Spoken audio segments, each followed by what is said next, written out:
Hey, what's up, everybody, and welcome to another edition of Drinks with Johnny. I am super stoked here in Huntington Beach, California, at my house, in my bar. I am joined by a 4-time Emmy winner, Chris Van Vliet. How the hell are you doing today, This is incredible. Look at this place. I'm so jealous. I want one of these in my house. Dude, we could talk. Let's make this happen. Yeah, Thank you so much for having me in your beautiful house. And I just can't wait to talk about everything with you. Dude, I think we have a lot in common. Yeah. But I got to ask the question. What do you want to talk about, Chris? Oh, wow. I see what you did there. Oh, yeah, you like that? I think you're supposed to go, well, Huntington Beach. That's right, it is. You finish it. Johnny? What do you want to talk about? There we go. That's what I'm talking. So wrestling. Let's start off with our. You're wearing the shirt. I got the shirt on. Everything's looking good. Too sweet. Yeah, dude. I started following you a few years ago because I saw you interviewing through your podcast and broadcasting and everything. Yeah. All of my heroes growing up watching wrestling. A huge WWE fan. I mean, I was taken to the second ever WrestleMania by my father and mother when I was 3 months old. Wow. Here in Los Angeles during the simulcast where they had it in LA, Chicago, and New York for the second WrestleMania. So that's my claim to fame. I was there. I was sucking on my mother's teat. And yeah, so I mean, I'm just, born and raised in wrestling. Yeah. And I see you talking to these guys, and I'm like, who the fuck is this guy? And why is he talking to all the cool people? I'm trying to figure that out myself. Jeez. We're about the same age, so I think that our fandom in wrestling probably is very parallel in a lot of ways. Yeah. But it's not just wrestling. I'm big into music, big into movies, big into just pop culture in general. You've got this wall, and I think it's off camera, but I can see it behind me here. All kinds of fun pop culture stuff. It's a little off camera, but we have talked about it. You can see it in the archives actually on some of the other episodes. But yeah, that's I got Hulkamania over there with Hulk Hogan and King Kong Bundy. Let me tell you something, dude. Who you've had the pleasure of talking to. Yeah. Again, one of the many people that you've had. I've interviewed Hulk Hogan 4 times now. Damn. Look, I feel incredibly lucky to be able to have any of these conversations that I've had, but it goes back to I've worked in broadcasting my entire career. I've been so fortunate to work at different TV stations or work for different networks where you get to interview actors, directors, musicians, comedians, and then of course wrestling falls under that umbrella of entertainment. Yeah. So if it goes way back here, I worked for MTV2 Canada, and we were interviewing all of these great people in entertainment. WWE was coming to town, and I asked my boss, I said, do you think we could interview a wrestler on the show? She's like, yeah, sure, we've done that before. And I'm like, oh my gosh. So I'm a big wrestling fan, and now I get to talk to a wrestler and get paid for it? This is crazy. Wow. That's really where it all began. Who was the first wrestler? It was Bobby Lashley. And we're going way back whoa, here. Whoa. Way back. So it was Bobby Lashley before he's the almighty, I got to imagine. 2007. This was January 2007. He was the ECW champion at the time when it was WWE, ECW. They had already taken over. Yes, actually, I'll show you a photo because you'll think that I could have been in a band that you guys were touring in. Remember, MTV2 Canada. MTV2 Canada. I mean, I know I've been on that channel. I'm sure you have. I was on a show called 969, if you remember that show. 969. I'm so sorry. It's not right. But look at this guy. Holy crap. The blonde patch in the hair and the Zoo York hoodie. You're absolutely right. I mean, that was 2007 though, man. I mean, the only thing you're missing is the Ed Hardy shirt. I mean, I feel like I was the most 2007 looking person ever. And they put me in the $1 Million Dream there. Oh my God. Yeah. That's fantastic. Yes, and those. We'll put those up on the Absolutely. So really it just started out as I get to interview all these people from different walks of entertainment. Could I, as a wrestling fan, talk to a wrestler? Oh my gosh, I can? How much further can I take this? When a wrestler's in a movie, could I talk to the wrestler for that? I can? And it was 2, 3, 4 interviews a year. And it's me as a wrestling fan asking the questions I wanted to know the answer to as a wrestling fan. And then putting the stuff on TV that would appeal to the masses, what's the show, how much are tickets, all that stuff.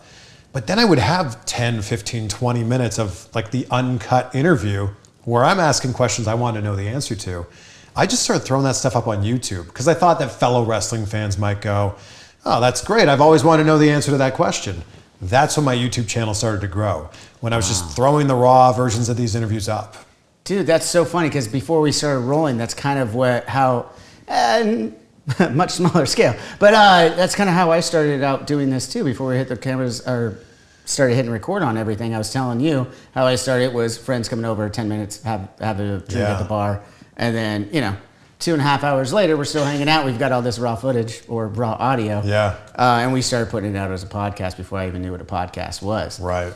But then I find guys like yourself who come from the broadcasting world, winning Emmys, getting these interviews 3-4 times a year with these massive fucking people, and doing an amazing job at it, continuing to grow. I heard you recently on the 83 Weeks. What do they call it? Strictly Business? Yeah.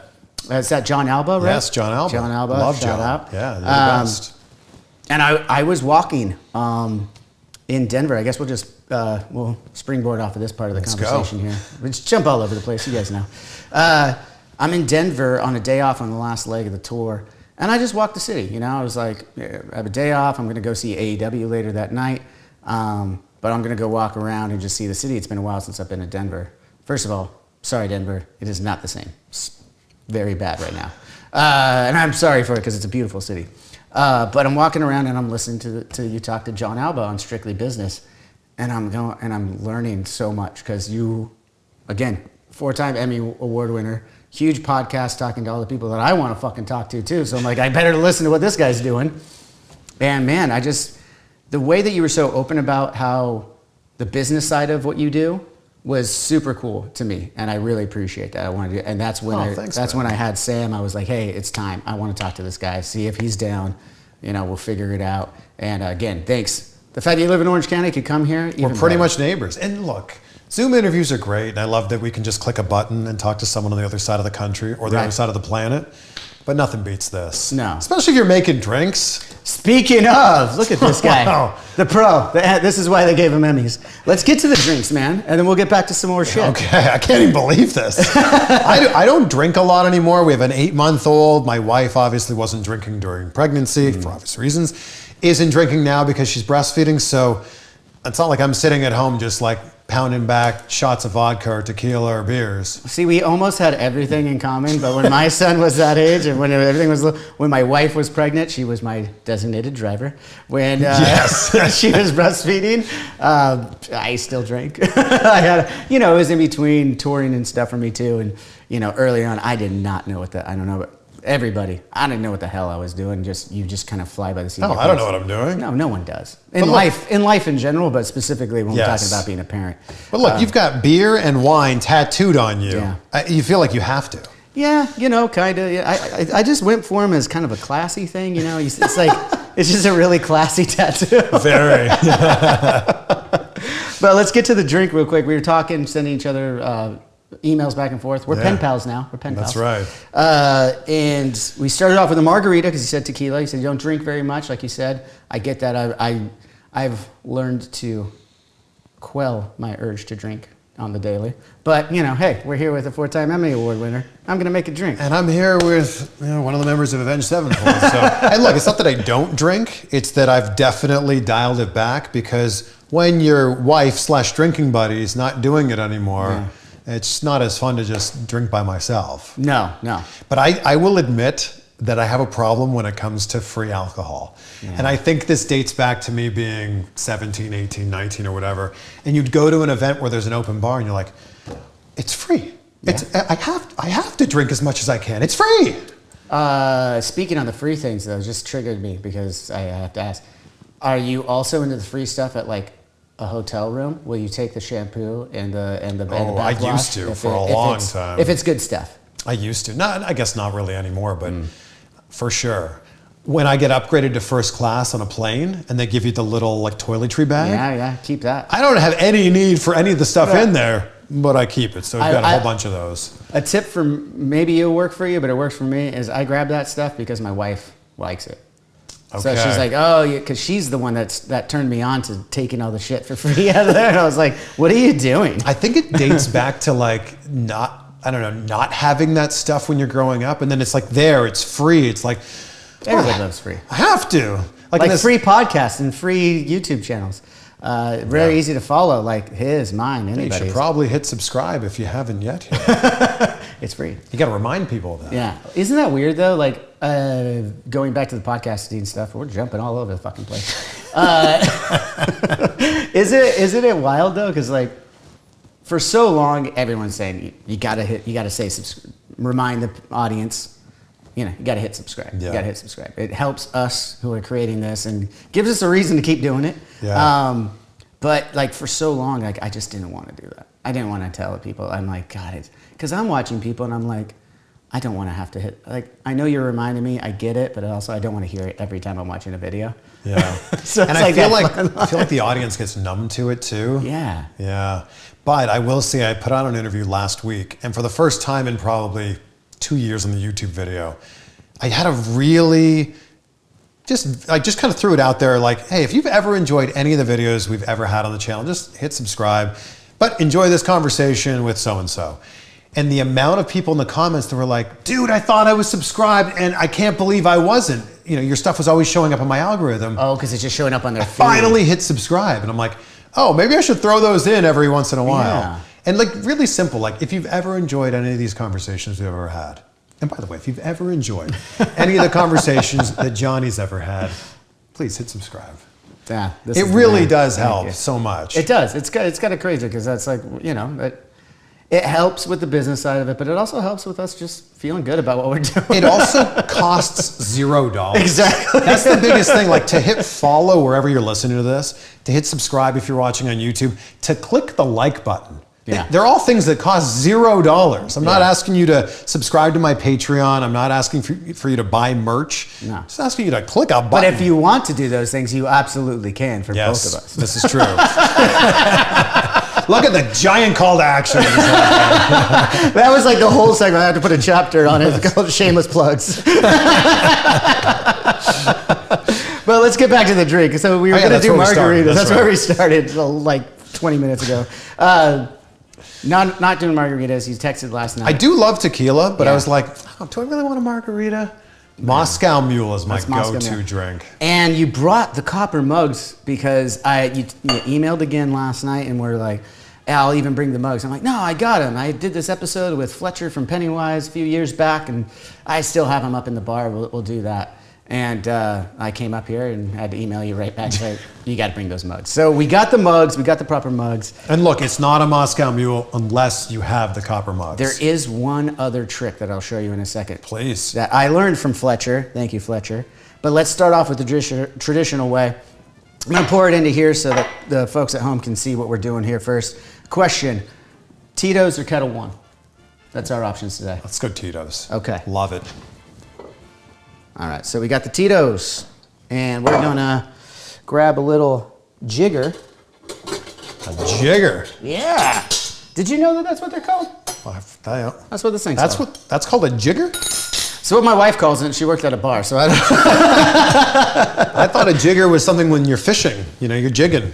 It's a jigger. Maybe it is, and she just picked it up because I don't think she went to bartending school. She was just at a sports bar, so. So we'll start off with some Tito's, which is great. A sports bar, I think you're just taking the lid off a lot of beer bottles. Yeah, pretty much. Yeah. Oh, she can make a cocktail. She's actually really good. But she's great at cooking, so I think that helps. So I'm going to take the big side, do 1.5 pour. Love it. This is going to be too delicious. Or maybe a little splash extra. What's your go-to drink? I wish I had one at this point. Maybe a beer or seltzer like I have here. I really love wine and scotch. As far as a cocktail goes, if you could consider it a cocktail, I like a martini or an old-fashioned. Oh, I love a good old-fashioned. Yeah. We'll do that next time. Okay, done. We'll do that next time. Let's continue on with this one. So you're going to use that, about 1.5 to 2 ounces of vodka. And then we're going to do lime juice, fresh lime juice. Now you only need about a shot of that for this. Right in the jigger. Right in the jigger. That sounds dirty. It really does. Yeah. So that's pretty much it. I know it doesn't look like much, but that's pretty much it to start. And then you got to have your copper mugs. You're going to fill that up with some ice. Is there a special name for the ice grabber? Ice tongs? I mean, if the other thing's a jigger. It's the, I don't know, what would you call it? Jigger's like a boating thing. Yeah. You can say like the net? Sure, the anchor, I don't know. We'll make up whatever we want and call it that. That's right. Let me harpoon some ice out here for you. Beautiful. All right, so we got some ice in there. Let me just pour this bad boy in there. Now that you have that, now I went ahead, you're gonna want ginger beer, not ginger ale. Come on, people. I got regular and I've got diet. I wasn't sure. I know you like to work out. I know you're a health conscious guy. I don't know if you go with the diet or. But I want the drink that tastes more delicious. So give me the real full one. Flavor. You're going full flavor. I like it. Let's go. So for that, once you have the vodka and the lime juice in, you're really just filling this up until your desired amount of ginger beer close to the top. And then we're just gonna garnish with a little lime wedge. I should have made it a much more difficult drink. I have had some friends come on and like ask me to make drinks that I've never heard of before, and I have to look up the recipes. It's fun to me though. Like, I appreciate it when someone gives me a drink that I've never heard of, and I have to learn how to do it. And I'll take a few nights. That's also fun for me too, because I'll take a few nights of like trying out and getting the recipe right the way I like it. So yeah, let me go ahead and make mine. Oh, I love that you're doing the same drink. Oh, absolutely. This is great. Okay. What was the very first drink that you got drunk on? It was vodka. Okay. It was vodka and Diet Coke. Dangerous. Yeah. So, well, what's also, hey guys, this is a show that's not really for children all the time, but I was about 12 years old. What? Yeah, and I'm sure my mother and parents will love hearing this part of it.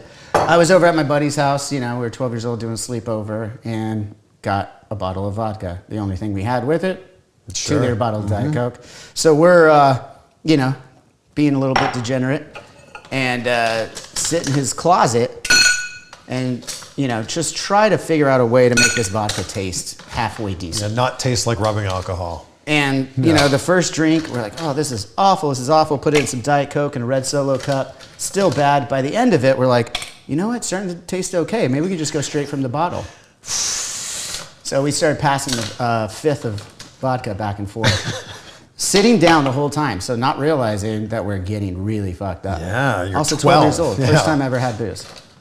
I got up and realized how drunk I was, stumbled over to the couch and blacked out. Woke up next to myself with a pile of puke at 12 years old. Wow. Yeah.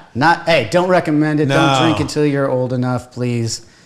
Just because I made poor choices doesn't mean you have to too. Mine was Mike's Hard Lemonade at a New Year's that makes party. More sense. And the funny thing was, I didn't plan on this, and I think it was like a few days before. One of my friends is like, "Hey, my older brother's gonna go to the liquor store. What do you want?" I'm like, "What do people like? I don't know."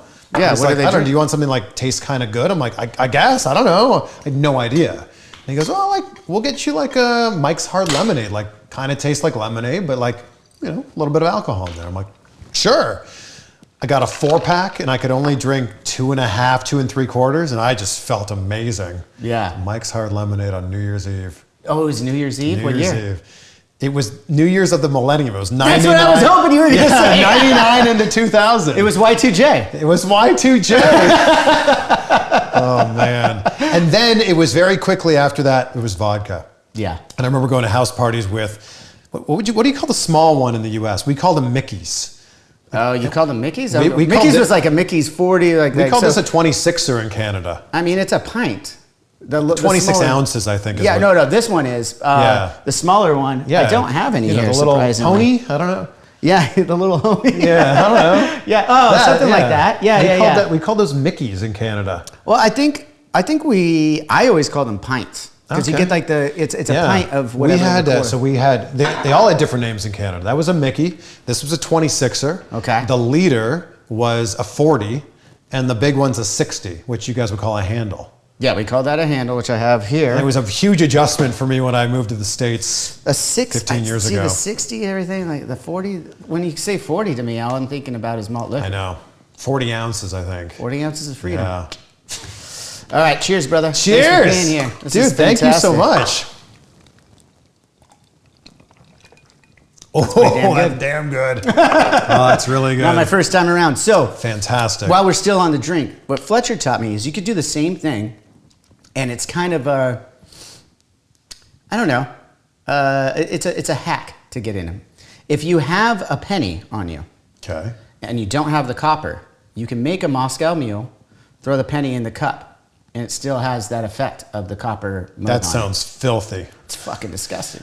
But you got to remember who I'm talking to here. It's Fletcher and Pennywise talking to Johnny Christ of Avenged Sevenfold, who have toured in vans on Warped Tour before. A dirty penny is not that bad. Dirty penny sounds like it could be something completely different. It's a. This is really good. Thank you, man. Oh, dangerously like good. it. Thank you so much. And speaking on music, though, another thing that I know that you mentioned in college you had a band. Yeah. I just mentioned Warped Tours. What kind of music did you grow up listening to? So Warped Tour, like every band on Warped Tour was very much who I listened to. Like if we're going back to high school, it was Blink-182, Starting Line, Yellow Card, All American Rejects. Like a lot of those bands were the bands that I like grew up listening to.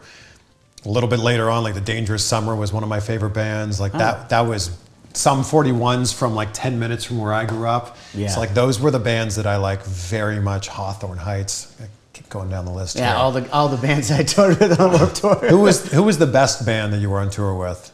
Like on Warped Tour? Sure. Or just in general. Who when you signed on the dotted line, you're like, oh, I can't believe we get to be on tour with so and so. I mean, the first time I felt that was when we got the call in 2006 to go play with Metallica in Europe. Yeah. So that was that. I mean, I grew up. I mean, that was one of my first favorite bands. Probably my first favorite like real band that like I ingratiated myself in. Not something that I got from elsewhere. But yeah, like listening to Cliff Burton as a bass player like just shaped everything for me. So when we got that call, they're like 2000, you're going to do opening some shows for us while we're out here. And then right after that, we got a call from Axl and Guns N' Roses. Wow. That was Guns N' Roses, Bumblefoot, and a few of the other guys. So we were already going to be in Europe. So we actually swapped. We went from Metallica shows to Guns N' Roses shows. And this is 2006. We hadn't even, had we released City of Evil? I think we were on my second album with them, our third album as a band. And they're like, come out to Europe. And we're playing in front of like 60,000 people. And we're like, this is fucking nuts. And then Lars comes into our dressing room one day and he's like, you want to come up on stage and do a cover of Commando by the Ramones with us? And we're like, yes. I was in Germany on 6606. Oh, wow. Yeah. And I'll always remember that day. Man, when I listen to music now, it runs the gamut. Like it could be everything from a lot of the pop punk that I just named to rock to hip hop to a lot of pop music. Like I'll really listen to a lot of country now. I'll listen to really anything now. Yeah. What is there any new artists that you're vibing on right now?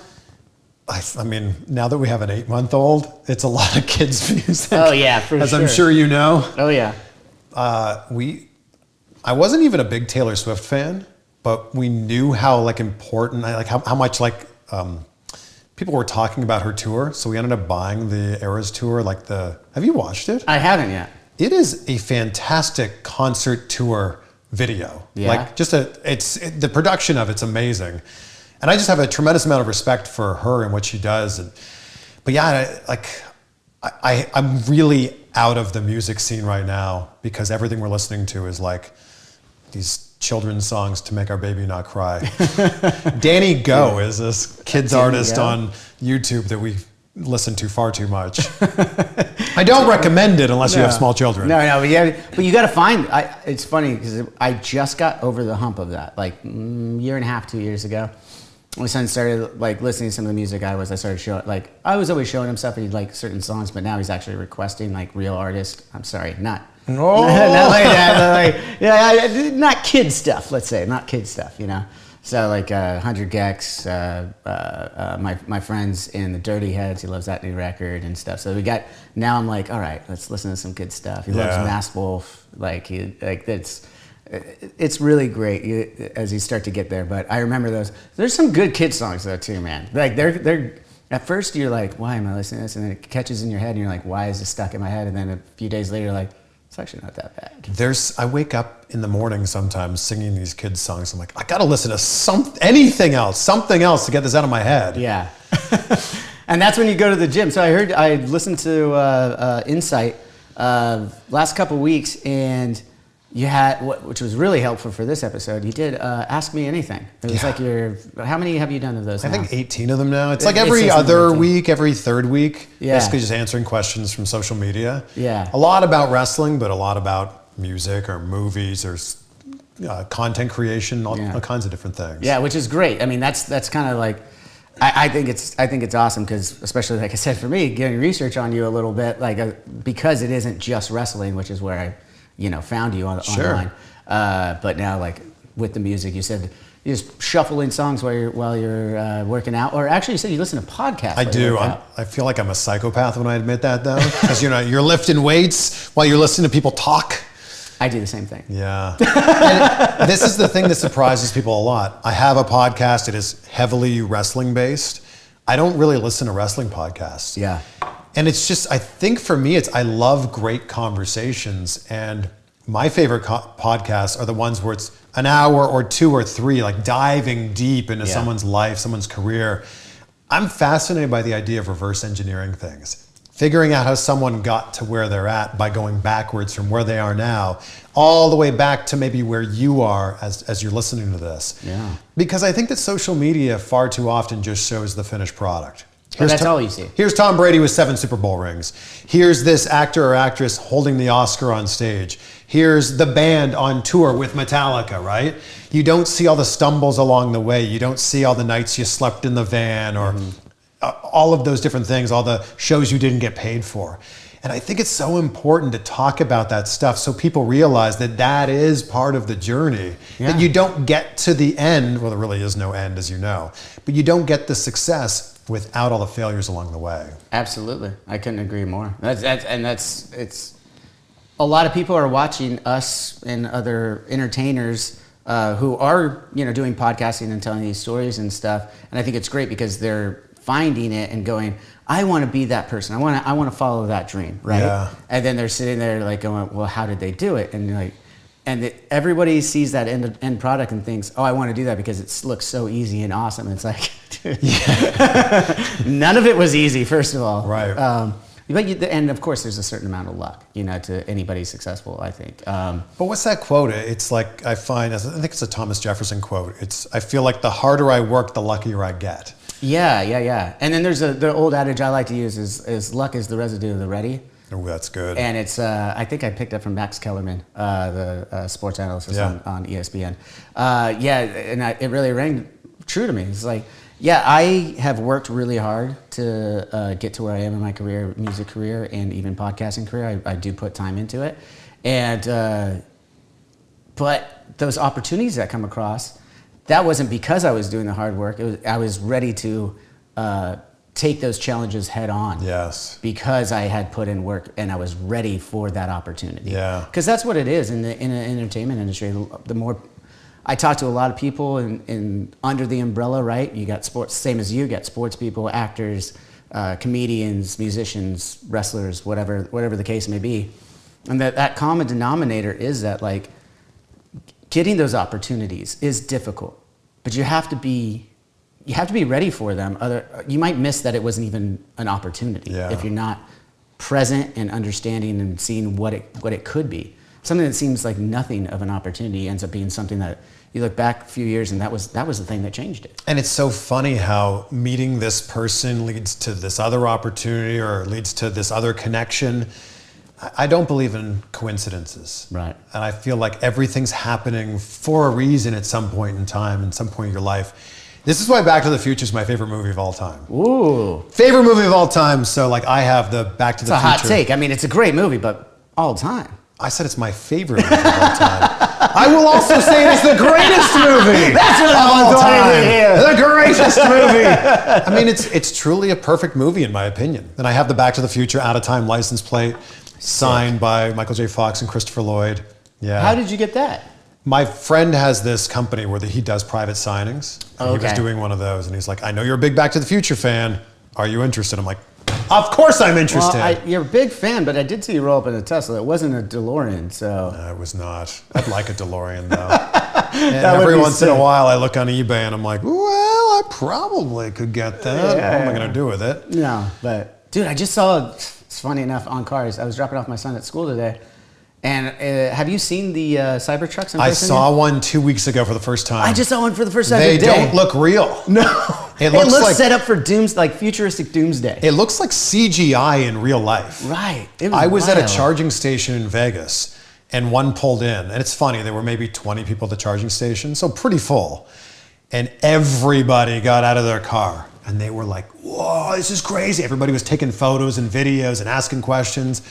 I can't imagine what it must be like when you go to the grocery store in a Cybertruck, or you're dropping the kids off at school in the Cybertruck. I couldn't help it. I mean, he came up behind me, and I was still looking in the rearview mirror as I'm leaving the line. I'm like, I gotta get another look at this. I had a deposit down on one for a long time. Yeah. Just like the $100 deposit. I forgot about him because it's been so many years. I remember seeing the prototype and the videos, and I was like, this. Everyone was talking about it. A lot of people, perfectly. This side says it's ugly. This side says it looks awesome. I was on the awesome side. I'm also on the awesome side, but when I posted that video of the Cybertruck that I saw, there are a lot of people heavily on the ugly side.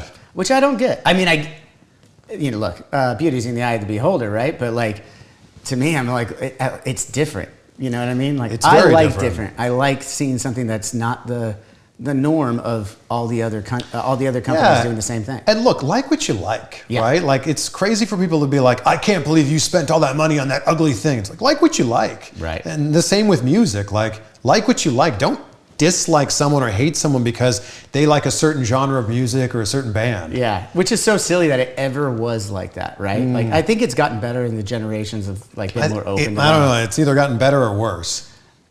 The comments and the shit you'll have to hear has gotten worse because of social media, but the actual, like, in groups of like real social settings, it's not that way anymore.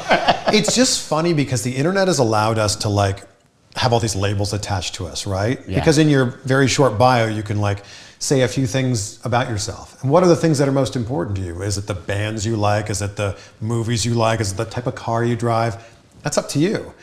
But then you start to define yourself by what those things are. So if someone doesn't like a comment you made, they immediately go to your bio and they go, well, yeah, but that's because you like this stupid movie.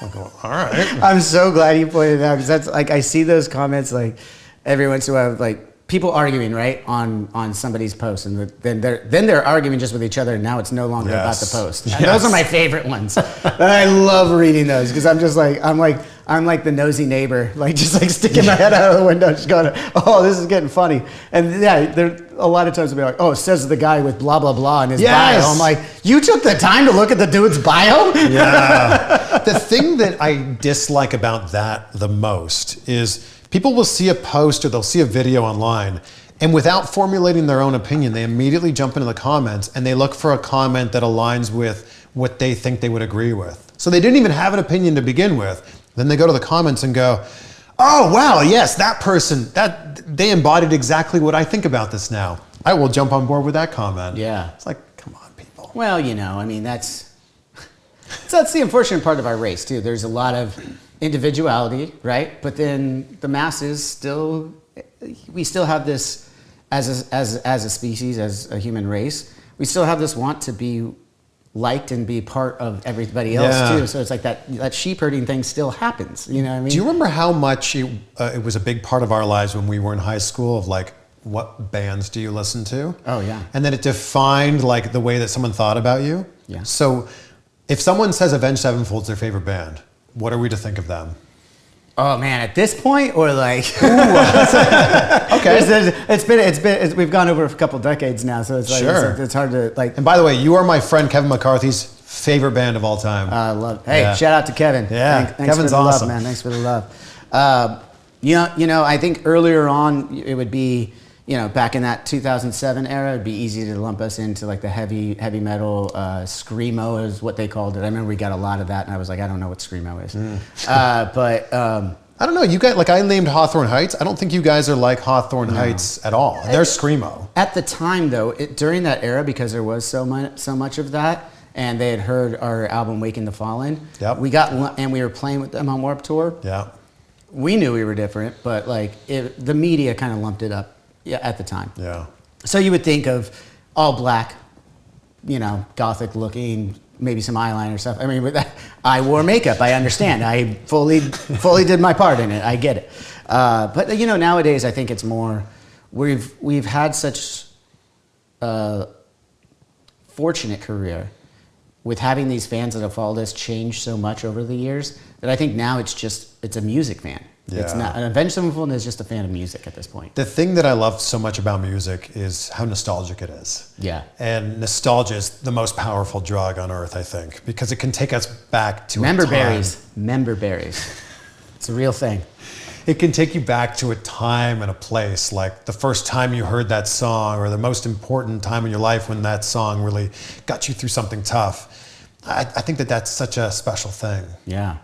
I agree, because I do that with music, all the bands I grew up. I mean, dude, getting to play with a lot, like we mentioned Metallica, I'm listening as a kid.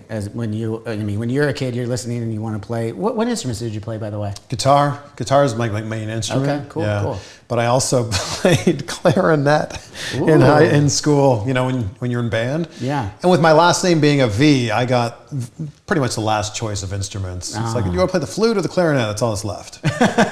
Going with the clarinet? Clarinet, I guess. How'd that work out?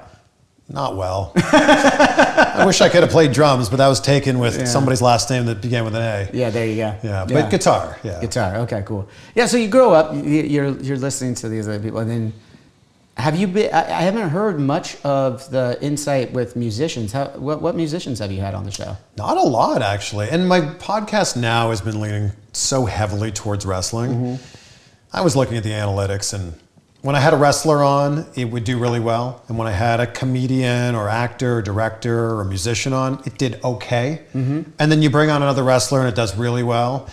So I was like, what would happen if I just leaned into just doing all wrestling podcasts? Mm-hmm. And the result was having one of the top wrestling podcasts in the world now. And I'm so grateful to be able to say that. But it's because I went all the way in on wrestling. So I've interviewed a lot of musicians, especially when I worked for MTV2. Right. We interviewed, pretty much everybody. But on the podcast now, it's not a ton of musicians anymore. And so in the interest of going back from where you're at right now, one of the biggest wrestling podcasts in the world right now, congratulations, rightfully so. Thank you. I listened to the episode with Tori Wilson a couple weeks ago. She's fantastic. She baked me cookies. I couldn't believe that. I was listening to it and baked me cookies. She showed up with fucking cookies. That's rad. I love a guest that brings gifts. Yeah. Amazing. Like copper mugs. Hey, yeah, absolutely. Cheers. Yeah. So in the interest of how you do it on Insight, let's back it up a little bit. We're just talking about Tori Wilson having the biggest wrestling podcast in the world right now, one of the biggest. And you just mentioned how you went all into the wrestling side of it. At what point, how long ago did you decide to do that? About a year ago. It was WrestleMania last year. WrestleMania was here in LA last year. Yes, it was. And I was doing a lot of other, it was an entrepreneur, and then it was a wrestler, and it was an actor, and then it was a wrestler, and it was a comedian, and then it was a wrestler. Last year, when WrestleMania was here, I got 14 interviews that week. Damn. And I went, okay, if I've got this many in the bank, and I'm doing about 2 a week, usually 2 a week, I've got interviews for the next 7 weeks. Could I go all the way in and do just wrestlers from this point on? And it's tough because when you're doing 2 guests every week, that's 100 guests a year. It's a lot. But I was like, can I do this? Let's see if I can. And that was really what changed it for me.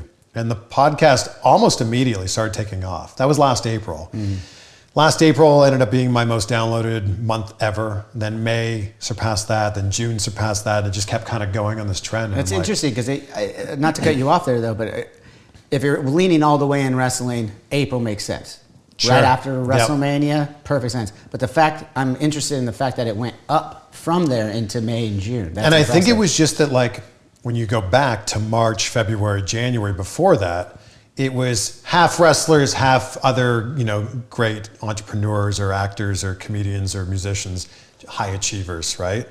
And I think it was the wrestling fans just didn't show up as much for those episodes, even though they were great conversations with tons of great nuggets in there. So I think when I went all in on wrestling, the wrestling fans just started listening to more episodes. I think that's all it was. Okay. I mean, that makes sense. And we got some really big guests too. Like last year was like Hulk Hogan and Ric Flair and The Undertaker and Stone Cold Steve Austin and Chris Jericho, like some of the biggest names in the history of wrestling. Absolutely. Yeah. Dude, so specifically then, obviously you've already had the clout. You've been doing it for a while. Was that your in to being able to get, like you said, over the last year, Hogan, Flair, all these giant names?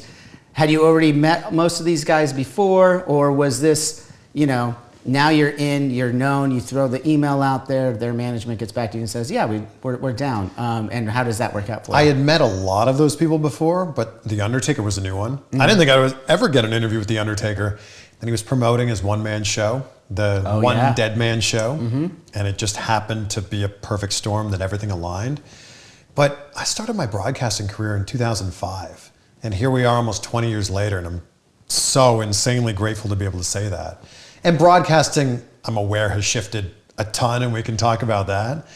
But it's the idea of just putting your reps in, right? Yeah. And it's the same with you and what you've done in your career and the band, right? Like you tour with this one band, that kind of gives you a little bit of credibility, and then another band over here goes, oh, if they were okay with you, we're okay with you too. And then another even bigger band sees that, and now all of a sudden you're on tour with Metallica. Mm-hmm. And I think that's it. It's just a matter of putting the time in and putting the reps in. And again, it does not happen overnight. No. I'm 560 episodes into the podcast. Yeah. And I feel like I'm still just getting started. Yeah. Because think of Joe Rogan and how far along he is now. And one of the top, if not the top podcaster in the world. It's definitely the most popular because you could say Joe Rogan, immediately everyone thinks of The Experience. Absolutely. Yeah. And he's 2,000 episodes into this. Yeah. Think back to when he was 500 into it. That would have been, I don't even know, 2014, 2015, something like that. There were a lot less people listening then. Yeah. And it's really, for me, just the idea of you just got to keep going. Yeah. You just got to keep putting those episodes out and hoping that stuff keeps happening. And I think you would look at, I don't know, correct me if I'm wrong here, but I think you could look at each episode as an opportunity. We said, it's not, like you said, when you're going back and forth, we do a variety show.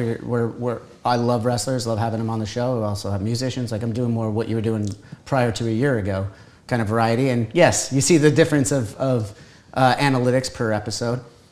But those opportunities are still going to open up other doors too. Yes. If you want them. I started the mantra that I was only going to talk to people I wanted to talk to. Yes. You know what I mean?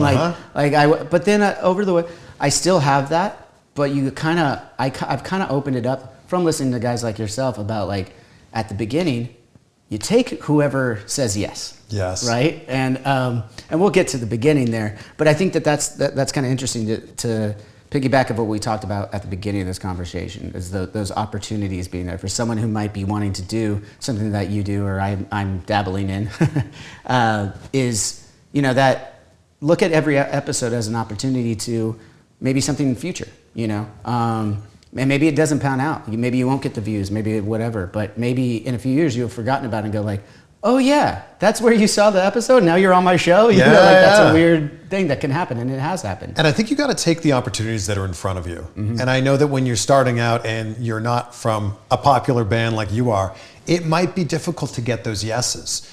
But do whatever you can to get somebody to say yes. And then do an interview with really anybody that will say yes. Mm-hmm. If you love pro wrestling, go to a local independent wrestling show and talk to the promoter. Say, hey, could I interview a few of the people that are on your show? Oh, great, I can? Amazing.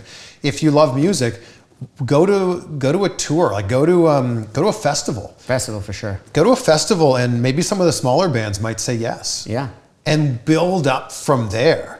And I think that too many people are going, well, if I can't have Green Day on the show, well, then it's not worth it. Right. Start with literally anybody in front of you that's willing to do it. Yeah. And then now, over the last year, you've gotten people that are not willing to do many others, but will do yours, which is awesome. I'm trying. I want to go back to how those interviews over the last year and some of just the bigger names in general you've had over the almost 20-year career, aside from the broadcasting, when you're personally going out and getting them, I found with Sam, who we work with as well, sending out emails and stuff, sometimes you get ghosted, sometimes you get a no. Actually, you prefer a no over being ghosted, and because that means you can come back to it. But I guess my question is, a lot of we've reached out to some of the same people you have, and either not gotten a response or it's not at this time kind of things. Yeah. Or they would ask questions like, how much are you willing to give my client to come on your podcast? And the first time I heard that years ago, I was like, I'm not making any money on this. I'll give them a high five and some swag. I'll make them a drink. Yeah, exactly. I was like, I thought the drink was payment. Yeah. But no, that was one of the things that came up that early on for me that I realized there is some of this going on. I didn't realize that. I don't think everybody understands that on the other side of the entertainment, on the other side of the screen or headphones. Do you find a lot of that still, or is it now with the clout that you've had and what you've built, they're not even asking for that, or have you ever had that? I have not paid for a guest. Okay. And I wouldn't be opposed to it if it's somebody that doesn't do a lot of interviews and that's literally the only way that I'm going to be able to do it. But to this point, I haven't yet. Mm-hmm. We were talking before we started about Bret Hart. I haven't done an interview with Bret Hart. I understand he doesn't really do a lot of interviews, and I get that. Doesn't really need to. Doesn't need to. He's kind of said everything he needs to say. But I still want to do an interview with Bret Hart. Absolutely. Especially being a Canadian, right? Oh, yeah. And if Bret Hart were to say it's X amount of dollars for an interview, essentially it's X amount of dollars for my time, I would go, sure, okay, your time is valuable. I'm willing to do that. But I haven't paid for anybody yet, and that's not really something I want to do. No, I don't think anyone... First of all, I don't think anyone wants to have it. I think there are people, though, that when they're starting out, they're going... by any means necessary. Mm-hmm. And if it means I got to pay, then sure. I can understand that too. I found the best way now is you do an interview with somebody who's connected to somebody else and they can make the intro. Tori Wilson's a perfect example of that. And for people who don't know, she is a WWE Hall of Famer. She is legendary from that era of late 90s into early 2000s. I think I have a Playboy, actually. Yeah, she was in Playboy twice. Yeah, my grandfather, when he passed away, he had a collection of Playboys dating back to the 70s that I inherited. Grandfather sounds amazing. He was a great guy. Wow. So DDP is a good friend of mine, Diamond Dallas Page, and he was like, oh yeah, I'll shoot her a message right now. And within 10 minutes, we were connected on a group chat. And she's like, yeah, whatever you want. I live in Orlando. I'm like, I'm coming to Orlando next month. This is perfect. I've found that those have been the best, like an organic introduction from either a friend or a colleague or someone who already likes and trusts you, rather than the email that you're sending out and just hoping for the best. Yeah. But do you still have to send some of those out? Oh, yeah. I sent one yesterday I'll put it out there. I sent one yesterday to Dave Bautista's publicist. Okay. And I've interviewed Dave 3 times. And I've always said to him, I got to do a longer one with you. I want to talk wrestling. And he's like, oh, yeah, sure. We'll set this up. I understand he is very busy and has far more important things to do than to talk to me, but I'm going to keep shooting my shot. You got to. I got to keep shooting my shot. And that's what everyone... You got to have thick skin. You got to have thick skin if you want to try this. I think the other thing is you got to send the email and kind of just forget about it. Yeah. You know, you can't sit there refreshing your email and hoping you're going to get a response. Now, on that subject too, though, I know through doing this, originally I was like, oh, I'm such a big wrestling fan. I want to have wrestlers because originally it was just going to be musicians. It made it easier. I've got a lot of friends in the industry. I could just kind of, that would be, low-hanging fruit, so to speak. But then I was like, no, dude, I want to like we talked before we started rolling. One of my first episodes was with Jake the Snake Roberts. Yeah. And it just kind of happened. And I was like, I'm jazzed. I'm watching all the nostalgia is coming up for me as a big wrestling fan. And I'm like, oh, let's try and get some WWE stars that are currently on the roster. I realized that there's a protocol in WWE, and you have to get approved and things of this nature. We're currently in the process of getting approved formally. We got approved through Gigi Dolan about 6 months ago, and she came on the show from NXT. Thanks, Gigi. And because she was a friend, she came on with Darby Allin when she was Priscilla Kelly, and they were like, that was such a fun episode. You could go back and check that one out when they were on together. And So we got approved through that, but I didn't have a direct contact Yeah. approval. So then I talked to a couple buddies over there, P.D. Williams and John Hammer, and they directed me to where I got to send this email with the deck and everything like that. So fingers crossed.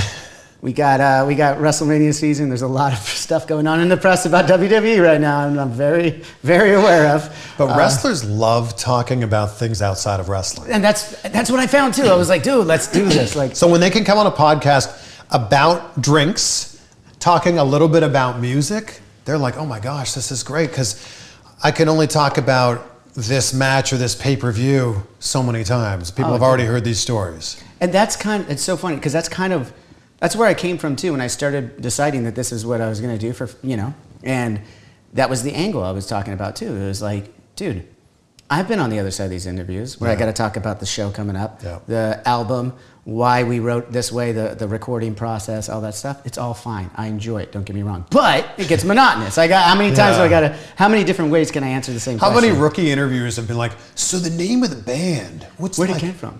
What's the meaning behind the name? Yeah. Oh, dude, that's been...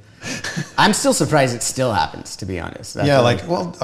You could just, oh, there's the answer. Did you decide to do any research before I came and sat down on your couch?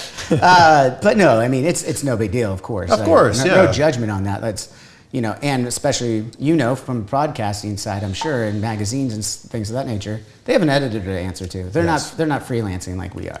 So, but yeah, so going back to that, I'm realizing that we got to get this approval and everything like that. Like I said, fingers crossed.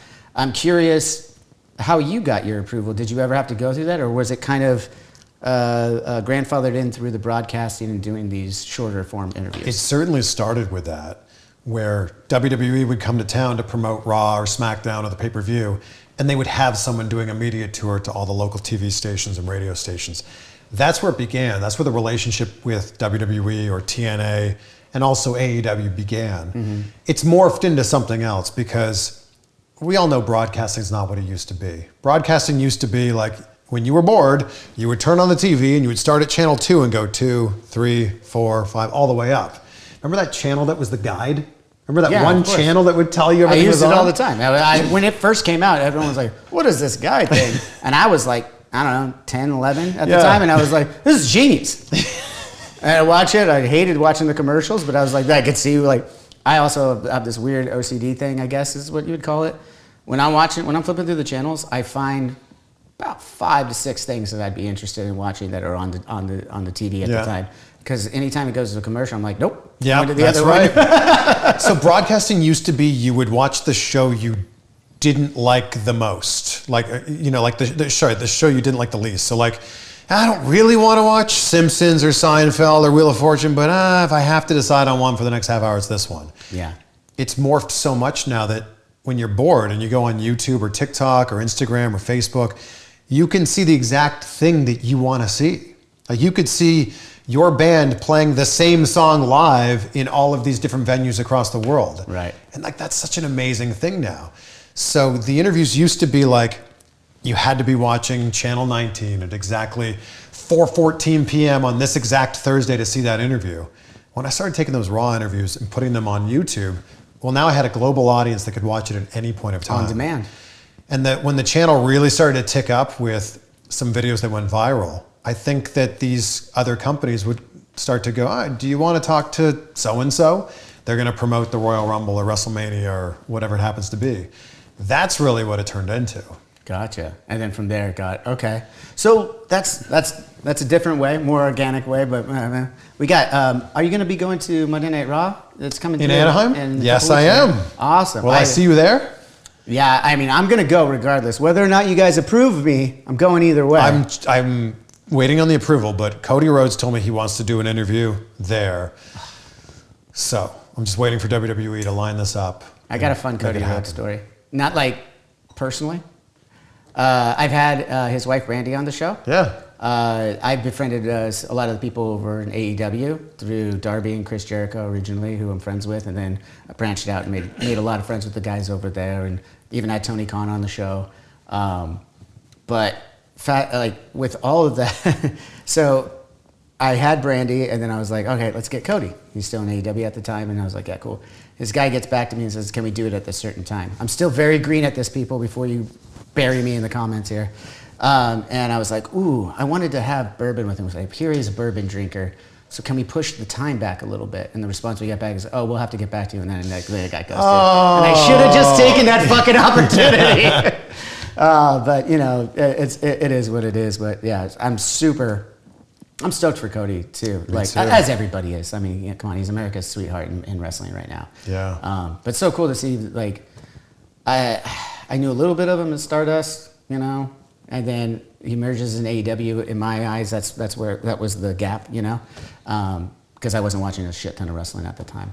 And then he comes back to WWE, and at the time I was kind of like, oh man, is this gonna be that cool of a story? Like, I just didn't know. Yeah. And then as it started to unfold over the last year and a half, 2 years, I'm like, yeah, this is a great fucking story. This is a great fucking story. Fun fact, the band Downstate that does Cody Rhodes' entrance theme Does the Insight. does my theme now. Yes, I can't believe it. That's so cool. Oh, it's so cool. And I can't believe that was a rare thing too. Speaking on the music, his intro comes where he was using that in AEW. He was using that everywhere. He was using Yeah. that on the Indies. He used it in New Japan. He used it in Impact Wrestling. He used it He in must AEW. have that in his contract when he's moving around all these places. So I had the lead singer Zach Call of Downstate on my show last year, and he said like that was a big sticking point for Cody. Like when Cody was going to go back to WWE, it was like either I'm going to have this song or I'm not going back to WWE. And they were like, That's so funny. Okay, sure. See, that's so funny. Internet. Not everything's true. Because if you read on X, as they call it now, they were saying, like, I remember, I didn't, like, fact check anything, but I remember reading, like, Vince was the one that said, no, we want that song. I think Vince just wanted the entire presentation. Okay. Like, we get that this is who you are now. You're the American Nightmare. This is the entrance. This is the whole thing. So I think that it was a little bit of both. Like Gotcha. Cody going, I'm not going to do it unless I can be me. And Vince going, no, this is what we signed up for. Gotcha. But what's interesting is Cody's had that entrance theme since 2016, since he left WWE as Stardust. It took 6 years to catch on. It took that long, huh? Because it wasn't until they made it part of his like entrance, him like throwing the arms back. Yeah. He had the song everywhere else, but it wasn't until he went to WWE that the fans started singing it. That's interesting. Yeah. Well, the fans are good about in WWE. I mean, the Seth Rollins, whoa, like the symphony. It's fucking. The Fandango was the first one, though, I think. Which one was that? Da da da da da. Oh, God. Wait, do it into that camera.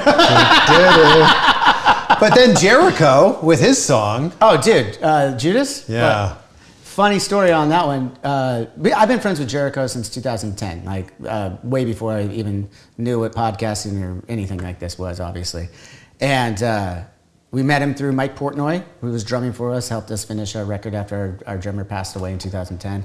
And so we met with Jericho. First time I meet him, I'm at his house in Florida. He's cooking up steaks, and we're riding jet skis in his pond in the back, right? Or lake back there. Yeah. Flash forward, you know, we've been friends for a long time now. He just comes out to a lot of the Avenged Sevenfold shows and hangs out with us afterward. We're having drinks, and Judas hadn't been released yet. He's like, hey, he's playing me and my two guitar players in my hotel room. He's like, hey, what do you think of this song? And we're all like, it's a fucking hit, dude. But like Fozzie's cool, but like this is a hit. Like that chorus was just infectious immediately, and then the fact that he brought it in years later, Yes. you know, a couple years later when he came to AEW to use it, and now I mean everybody's singing it. Even when he's a heel, you can't stop everybody from singing it. I think he walked out to it in New Japan, just he? because like I own the rights to this. Like, what else am I going to come out to? Yeah. Let me ask you this: if I go on Spotify right now, do you know what your top 5 most popular songs are? I can guess, but I don't know. Okay, this is going to be so much fun. Hold on, let me pull you guys up. Okay. You would think I know. What do you think number 1 is? What's your number 1 most popular Avenged Sevenfold song according to Spotify? It's got to be Backcountry, right? That is number 5. No. At least currently. Currently. Okay. This goes off more currently. This isn't like all time. This is Cadillac. everybody that listening right now, like what the most popular songs are. I think that's how it works in Spotify. If that's how it works, is Cosmic in the top 5? He does not. Damn. Okay. Well, it will be after this next tour. What else could be on there? Little Piece of Heaven. Number 4. Nightmare. Number 2. What is number one? What is number one and three? What would be? It's on the same number. Your number 3 song is on the same album as A Little Piece of Heaven.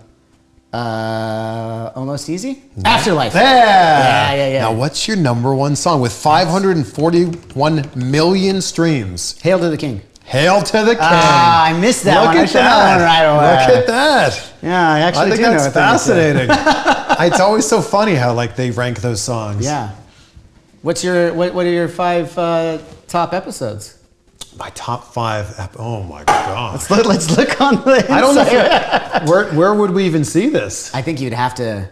No, you'd have to go through the entire catalog. I can tell it you doesn't that like put it up there. Last year, I did a list, my top 10 episodes of last year. And the number 1 was Chris Jericho. And what was fascinating was that interview came out in December. So it became my most listened to episode in 4 weeks or 3 weeks. Wow. Yeah. Well, he's another guy that's been doing the podcasting. I've been on his podcast several times. So I guess that was my only introduction to podcasting is when he'd come over. But I didn't know it any different than an interview. Because he would come over with his Zoom, a couple microphones, and just sit in the bus or the hotel room and just knock it out. And I'm like, and he'd always do his commercials in between. I didn't understand at the time. And I was like, why is this guy just stopping like reading a commercial right now? And he wasn't even doing video. No. Which I think actually makes podcasting a little bit better. Yeah. Like just being able to sit there on the tour bus and just like hang out because it doesn't matter what you're looking like. It doesn't matter the silly faces you're making. You can just genuinely have a conversation while holding a mic. Yeah, totally. Oh, I agree with that. I started, again, when I started this whole thing, it was going to be just a YouTube, like 10-minute video kind of things. And then as it became a podcast, I incorporated the video pretty much the whole time, except I went away from it for a little bit when I really kind of tried to do my own thing. Because for that reason, I was like, oh, I just want the audio. Because like that's, number 1, easier. Cost efficient. A lot less editing. A lot less editing. But yeah, to that point, like if people are a little bit more comfortable, they, in that set. But I will say since then, let's call that 2020, everybody learning how to do the video part of it now. Like every podcast has a video now. Like that you can't, it's like you can't have a podcast without video. 2020 really changed the podcasting game. It really did. And I always say that the best thing about podcasting is anybody can have a podcast. And the worst thing about podcasting, everybody can have a podcast. Right. And I think in 2020, especially March, April, May, when we were all in our homes and bored to tears because there was nothing else to do and everything was shut down, everybody thought they could do it. And everybody can do it. But how many of those podcasts from May of 2020 still exist now? Not very many. Exactly. And it's interesting that like, I think the hardest thing about podcasting is continuing to do it. If you put out 1 a week, that's 52 episodes a year. If you put out 2 a week, there's 104 a year. And I think a lot of people think it's fun and it's cool to hang out with their friends or to be able to talk to some of their idols. But then when you're 16 episodes in and you're not sure how you're going to put out an episode tomorrow because you said you'd put one out every Tuesday, it starts to fall apart. Yeah. And that's the stress part of it. And that's like there's work to it. Yes. All of those things are fun. This conversation is fun. The editing, everything else beside that will be a little bit strenuous. I have fun doing that, but like the point that I think you're making is that there is stress involved as well too. And there's those times when you think, why do I want to keep doing this every week? Well, the reason your podcast is still around 5 years into this is because you like every part of that process. Right. Like you enjoy the editing and you enjoy the prep of it.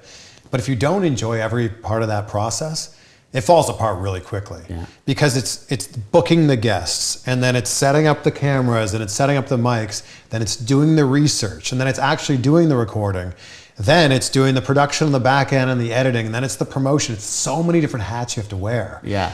And early on, you're wearing all of those hats yourself because you're not making any money from the podcast. Yeah, you can't pay to have a guest either. Right, exactly. Yeah. No, I agree. And that's. But even with me enjoying even that aspect, even the post, there's still days and still times when your episodes are taking dips for a little while. People aren't listening or watching for a little while. And you're like, oh man, maybe people just aren't liking what I'm doing anymore. What am I spending all this time for if it's not doing anything? And then you get out of that, you stop looking at the fucking numbers, and you go back to having fun again. And then you have Chris Van Vliet over at the house. But that's the most important part, is just having fun, just enjoying the conversation and being present for it too. That was a hard. So again, you started out in the broadcasting. We're going to bring it back to that. let's go from that year where everything blows up. We focus on wrestling. What were some of the bigger ones, let's say, in 2022? What was 22 looking like for you? When you still were, like, variety, right? I don't even know what episodes I did in 2022. It's because you've done a lot of episodes. That's so funny. But maybe not episode specific, but like, what was that year like? Let's even lump it a little bit more. Let's say from 2018 to 2022. All right, that's a lot easier. So AEW becoming a thing in 2019 changed the entire course of my podcast. Early that year, when AEW was announced in January of 2019, I was friendly with Chris Jericho. I had him on the show maybe 4 or 5 months before. I just shot him a message and said, hey, I see that you're doing a live podcast about 4 hours from where I live. I was living in Florida at the time. If I came there and did an interview with you, would you make the time? And he's like, oh, sure. If you'd be willing to drive up here, we can do it. We did it in the back seat of his car. Oh, and it was the first interview that he ever did after announcing he was with AEW. So it was a massive interview, did millions of views. So that kind of was like the first domino in a huge year for me, because I did the Chris Jericho interview. Then I did an interview with Tony Khan, and he'd only done 2 interviews at that point, Jericho being one of them. Did the other one with me. Then I did an interview with Cody Rhodes before Double or Nothing. So you're getting all these big players in AEW. And if you remember in WWE at that time, there was a lot of people that were not fans of the product. Yeah. And AEW was coming in at the perfect time of, like, people were very discontent with what was going on in WWE. Here's this new thing that's going to provide an alternative. We're very excited about this. Right. So I interviewed not only those big names, I also had the Young Bucks on the show, and then I did Darby Allin and Kip Sabian and Luchasaurus, all of these huge names, Jungle Boy at the time, all these big names in AEW that people didn't really know about. Right. So they were coming to my podcast, coming to my YouTube channel just to find out a little bit more about their favorite AEW stars. That changed things dramatically for me. And I was doing all of my interviews in person. So instead of just clicking a button and opening up a Zoom window, I was flying to wherever they were, sitting down with them, having a genuine conversation, looking them in the eye, shaking their hand, giving them a hug. And I think that dynamic really changed it too. That's interesting. And on that though, what would you say to someone like that's listening to this, that's a fan of yours and maybe wants to emulate what you're doing, maybe can't afford to fly out to all these things though, to do that in person? And I get that. I totally appreciate that, and I totally get that. Start where you're at. Right. And that's not just for podcasting. That's not just for content creation. With whatever your dream is in life, start with where you're at and what's in front of you right now. Right. I was using miles on airlines to fly a lot of the times. I would fly in the morning, do the interview, and then fly back that night so I wouldn't have to pay for a hotel. So if you're able to do it and your credit score is good enough, open up a credit card that's going to give you 50,000 free miles, which is like 2 free flights on American or United or Southwest or whatever it happens to be. Leverage that as much as you can. Yeah. And work with those opportunities that are in front of you too. If someone is willing to say yes, do whatever you can to make that happen. That was a really big thing for me. That interview with Chris Jericho was great, but I also spent like almost 9 hours in the car that day, 4-ish hours there, 4-ish hours back. I had my friend driving my car on the way back so I could edit the interview as we were driving. Like, I was putting in a lot of work to just make sure the stuff would go up. Why did you have to edit it on the way back? I wanted it to go up quickly. You wanted to put it up It right was, away. His first interview. You wanted to get out next day. I wanted to get this up as quickly as possible. Right. And then when Tony Khan agreed to do an interview with me at the Jacksonville Jaguars Stadium at TIAA Bank Field, I was like, absolutely. It's about 5 hours from where I live, but I'll drive there, do a half-hour interview, and then drive right back. And I think there's a lot of people that would rather look for an excuse as to why not to do it than rather look for the reasons like why it could work. And for me, that was a big thing of like, well, what if I could take a vacation day here, ask my friend who's hopefully off to come with me to shoot this. I was just looking for any way to make this work. Right on. Yeah, I mean, that's the work that we're talking about, right? That's the ready for those opportunities. Right. And I think that this happens in any different career path. Oh, absolutely. Right? Like, this is not, that specific mantra is not specific to what I'm doing now as we're speaking. Yeah. That's how it's worked for me in my musical career. So I'm just kind of adapting that to here as well. How many shows did you play for free? Oh, fucking for free, man. Like when you were just starting out, like when you were in high school. Oh, when I was in high school, I mean, like every show was free. every show was free, right? Yeah. Like anytime somebody was having a backyard party, his friends aren't, or his mom isn't home, and all the friends are coming over. You're like, can we play it? Can we play it? You know, you're asking to play it. Yeah. You know? But I mean, that wasn't with Avenge. I didn't join Avenge until later, out of high school. Well, I dropped out of high school to join. Hell yeah. Yeah. But I mean, tons of free shows, I guess, from before that. And then, I mean, also, what do you consider free? Is free when I pay you with a drink? Because there was a lot of those where it was like, here's your case of beer for the night, go play. You know. Yeah. There's a lot of that. I mean, and yeah, they call it paying your dues, but I think it's learning. You know that. Yeah. I consider all that, the Warped Tours, the early shows, my college years. I didn't go to college, so that was me learning the ropes out in a van, and that was my college. My first internship was at a TV station. Well, I was in Canada, so 100 kilometers away, 60 miles away. And I'm driving there. Obviously, I'm not making any money. So I got my old high school job back in the fish department of a pet store in the mall. Oh, wow. So Which mall? The Pickering Town Center. What city is this in? Pickering, Ontario. It's just outside of Toronto. Okay. Yeah. I wasn't sure. I was hoping maybe like the Edmonton Mall, because that's a sick mall. Oh, man, that is a mall. Yeah. The mall's fantastic. West Edmonton Mall. Yes, dude. There's like a roller coaster in there. We were just there again, and it brought back memories. They were used to, I don't know if it's still there, but they had the arcade and venue over there that we played a few times. Wow. Yeah. So I was scooping fish, and often dead fish, on the days I wasn't doing my internship, so I could pay for the gas money to drive to my internship because I wasn't making any money.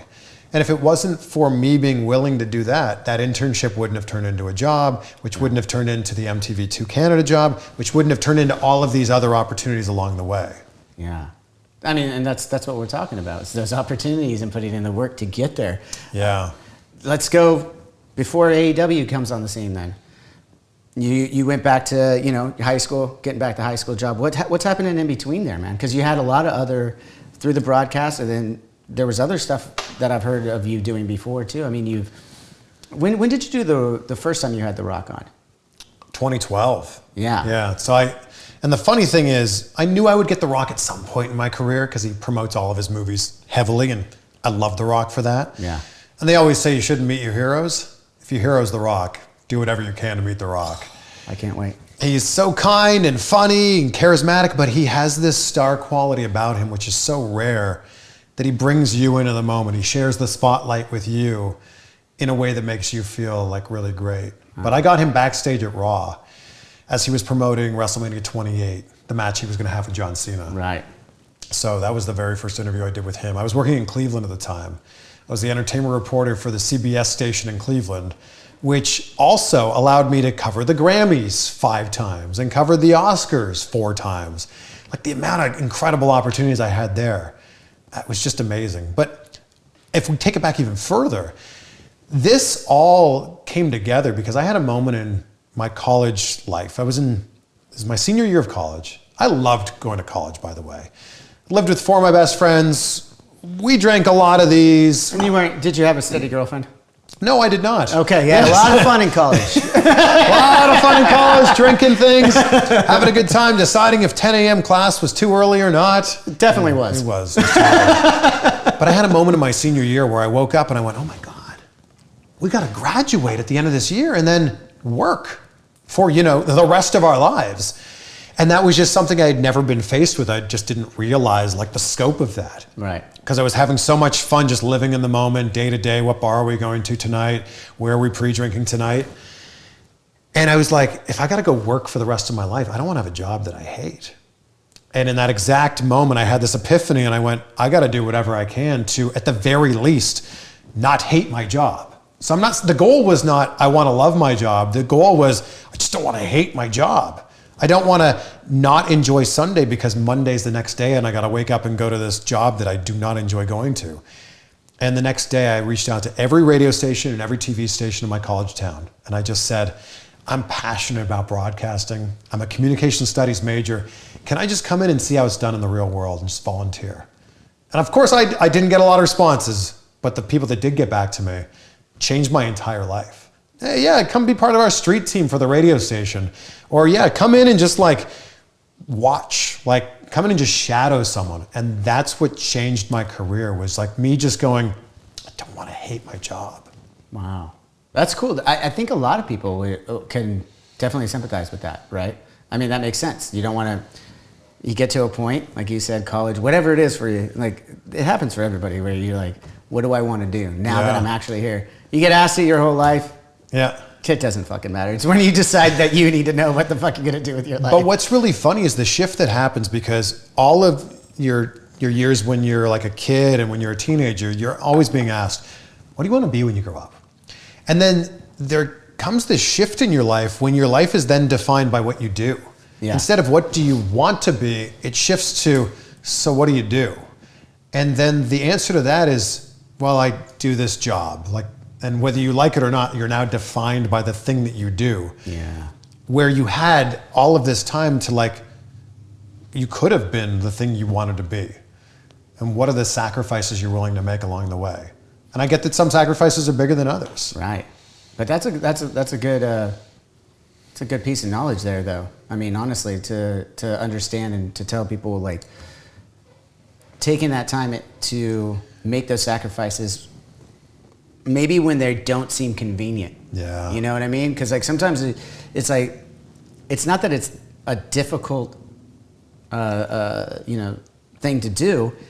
It's just that you have to make time for it too, while you're still finishing school, while you still have that other job. Now you got to bust your ass a little extra to get that thing that you want, right? Yeah, and like you might not enjoy what you're doing now, but are you doing something that's leading towards the thing that you do love? Mm-hmm. And I can't remember who it was, but I got a great piece of advice years ago, and it was just like, do the thing that lights you up at least every day or every week. So if that's singing, make sure to just like work on that.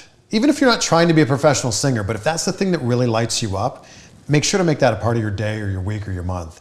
If you love playing guitar, like don't put the guitar away in the closet where you're never going to play it. Like have it out, grab it once a day or once a week, and just make that still a part of your life. And I think there's a lot of people that do take whatever that hobby is, whatever that passion is, whatever that dream is, and they put it away in the closet and they forget about it.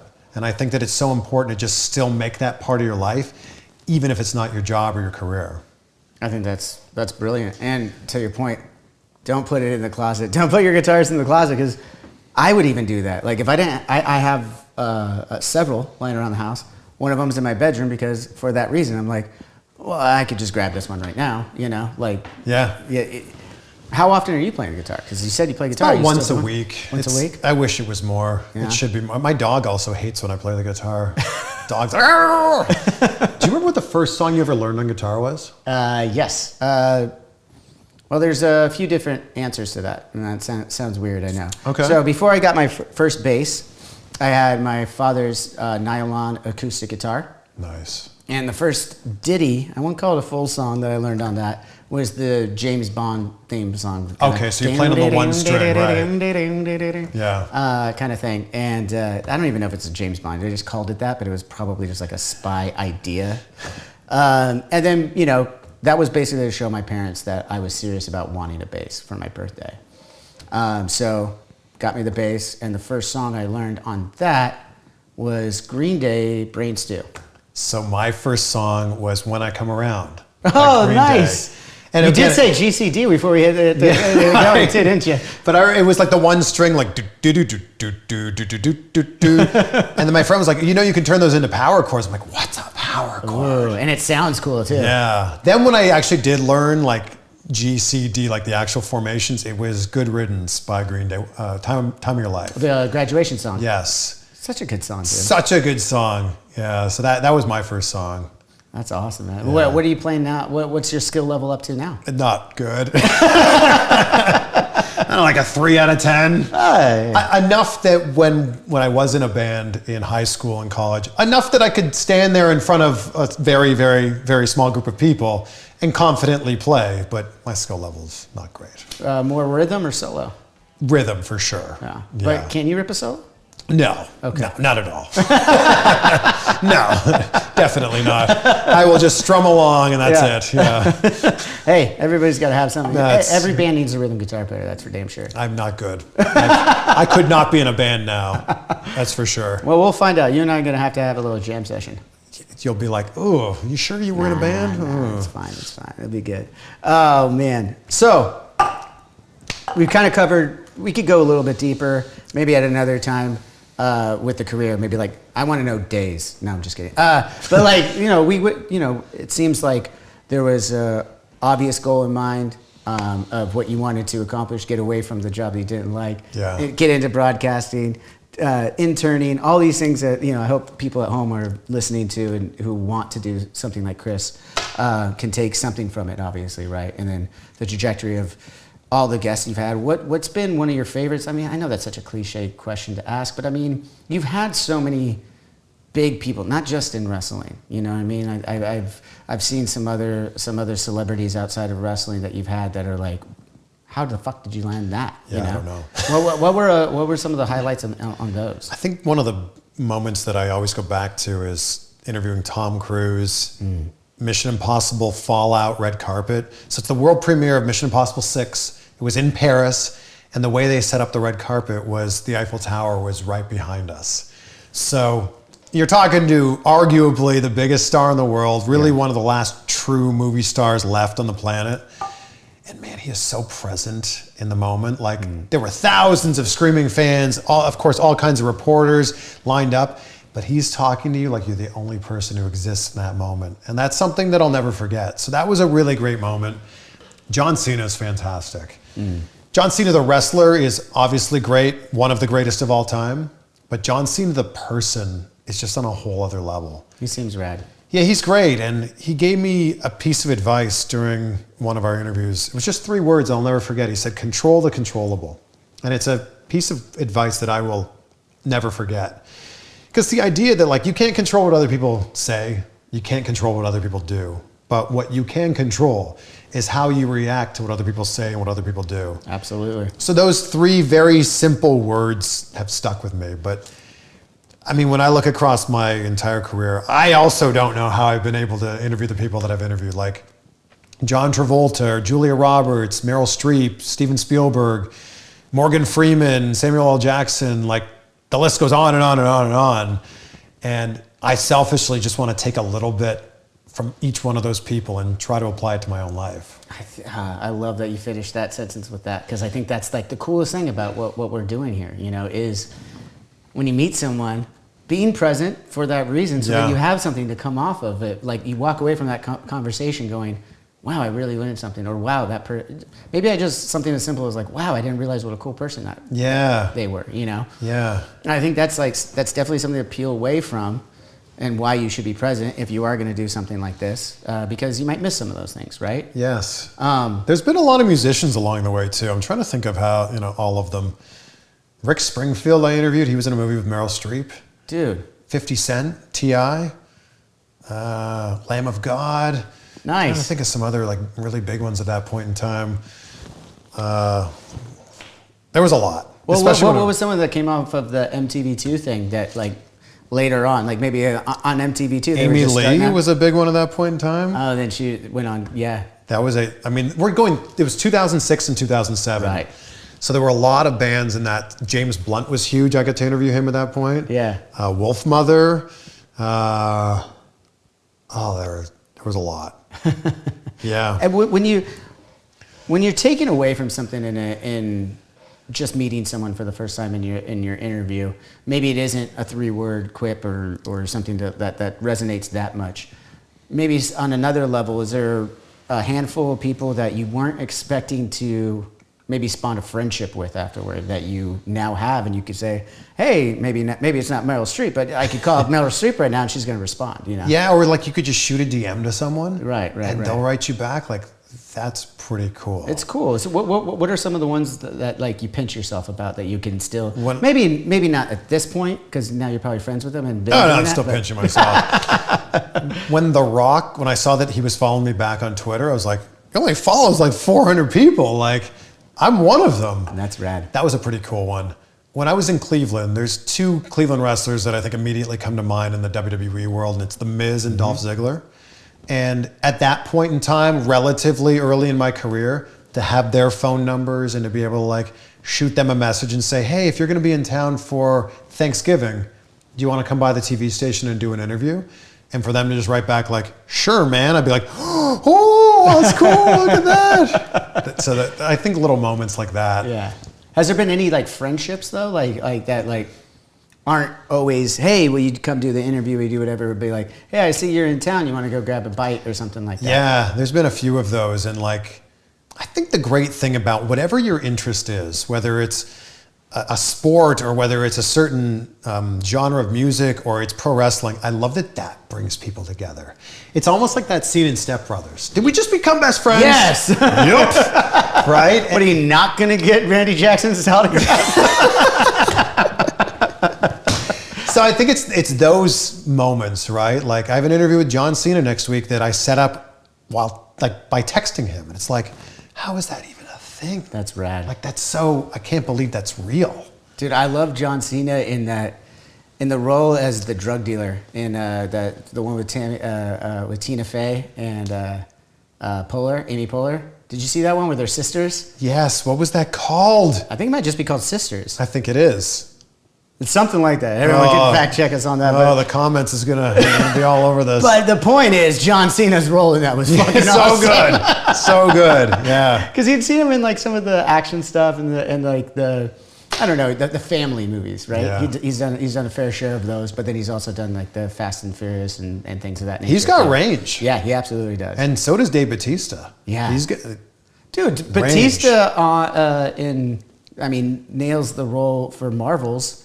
Why am I trying to blank? Drax. Yeah. That's right. Guardians of the Galaxy. Guardians of the Galaxy. But him in Knock at the Cabin is his best work yet. I haven't seen that yet. Watch it tonight because the character is so nuanced and his performance has so many like little subtle things in it that just makes you go, man, that guy's good. The trailer alone kind of shows a little bit of that range to me. Well, it's an M. Night movie, so like it's going to be a little bit wild. Yeah, I like it. Yeah. You'll say. What kind of other movies are you into while we're on the subject? Other than Back to the Future being the best movie of all time? Okay, Back to the Future is a fantastic movie. Best of all time. I might give the nod to Tombstone. Okay. That's my favorite. That's my favorite. If we're just talking like all-time movies, I also love Jurassic Park. It's a fantastic movie. That movie actually scared me when I was a kid. I could see that. Were we 10 when it came out? Yeah, I think I was 9. My mom took me to the theater, and like one of the scenes where the raptor almost got the girl, I literally jumped. But the crazy thing is, I grew up with 2 older brothers. I had seen a bunch of horror movies. I already loved Freddy and fucking everybody. Yeah. Nothing. When I saw Jurassic Park, it got me. I don't know what the fuck it was. Have you seen Ex Machina? Yes, love that movie. Love that movie so much. It's a great one. I've only seen it once, so I can't. You know how it has to be a movie that you go back to a bunch of times to consider it your favorite or the greatest, right? I think Christopher Nolan is the best director working right now. I think every movie he puts out is a masterpiece. So like no matter what it is, whether it's Oppenheimer or Tenet or Interstellar or Inception or Dunkirk or Memento or the Dark Knight series, I'm listing all of his films now. Yeah. That's literally all of them. They just bring up the IMDb on that one. The Prestige is so good. Yeah.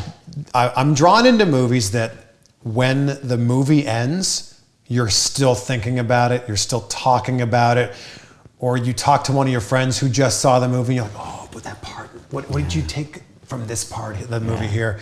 Like, did you just see Leave the World Behind on Netflix? Julia Roberts, Ethan Hawke, Kevin Bacon. Dude, similar to you, with an 8-month-old at home, you only get the music. Yeah. And that's fine, because you still get the time. At 8 months, they're still napping for you. You still they're not commandeering the TV yet. Once your daughter starts commandeering the TV, tell me how much time you have to go see Oppenheimer and Lee. What's this one? Leave the World Behind. That was on Netflix at least. At least it was on Netflix. You didn't have to go to the theaters. Yeah. You don't have to go for Oppenheimer anymore. But yeah, it's just now most of my TV watching is stuff. Luckily, he's old enough now that he loves wrestling, so we'll watch wrestling. I'm hoping to take him to Monday Night Raw. I've taken him to WrestleMania. That's where that title over there came from. Nice. I got it for him in SoFi. It was his first WrestleMania, so I was like, Yeah, we're gonna do it. But yeah, so like watching movies, coming back to that, I rarely get a chance to like watch a good new movie. I'm usually a couple years behind. I also love like, have you seen Gone Baby Gone or The Town? Ben Affleck directed Oh these films. yeah. I've seen The Town. Gone Baby Gone. I don't think I've seen. It. Watch Gone Baby Gone, and then let's have a conversation about the ending. Because the ending of that, I'm not giving anything away here, but the ending of that just makes you kind of go, "Ooh, what would I do? Oh. What's morally right in this scenario? Is what he did right, or is something else wrong? I don't know. You'll see."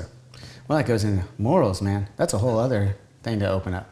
I mean, for me, I think everyone has their own moral code, and that's okay. And that's why I think that it's great to have these conversations when a movie shows one way of things being done, like the movie Arrival. If you haven't seen that, there's definitely a moral discussion when that movie ends. Absolutely. And you're like, ooh, what would I do if I was in that situation? And I won't even finish the sentence because it'll give the movie away. But like, I think everyone's had time to see Arrival by now. But if I was privy to that information, would I tell my significant other? Ooh, wow. Yeah. It's a real Sophie's choice. Meryl Streep. There you go. I see what you did there.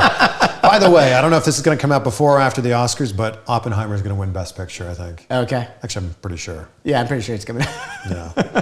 It should. I mean. But here's the crazy thing, and I know this is going to be a very controversial take. I don't think it's Nolan's best film. I really don't. I think that... I still haven't seen it. It's good. It's a great movie. It's a masterpiece. But he's made a lot of these like brilliant, amazing masterpiece films. I think Interstellar tells a better story. Interstellar was amazing to me, especially when it first came out. Like, you go back to... It was really the timing for me, too. It was right when I started to get into this... I don't know, astronomy, quantum physics, string theory, all these things were just coming out in magazines and stuff. And then Interstellar was made. Yeah. And it was a movie that tied all this in and gave you a visual to these theories that were coming up at the time. Yeah. And then now, flash forward, what are we, like 10 years later? And a lot of these things are like, they're proving more and more. Like, it's kind of, I love that stuff. I love science, I love following it. It's all above my pay grade, you know? But I love like pretending I could follow along with the conversation. That scene where he comes back from the water planet and he's watching the videos of his kids as they're getting older and they're sending him messages and he's breaking down. It's so hard to watch that scene and not cry yourself. I cried. I didn't even have a kid yet. I couldn't watch it now. I could watch that scene on its own now and cry because like you put yourself in his shoes. Yeah. Like whether you have kids or not, you put yourself in his shoes of like, you missed all of these years of your kids growing up and now they're adults and you missed it all. And there's this great story that Matthew McConaughey tells, far better than I'm going to attempt to tell it here, but... You could attempt the accent too if you want.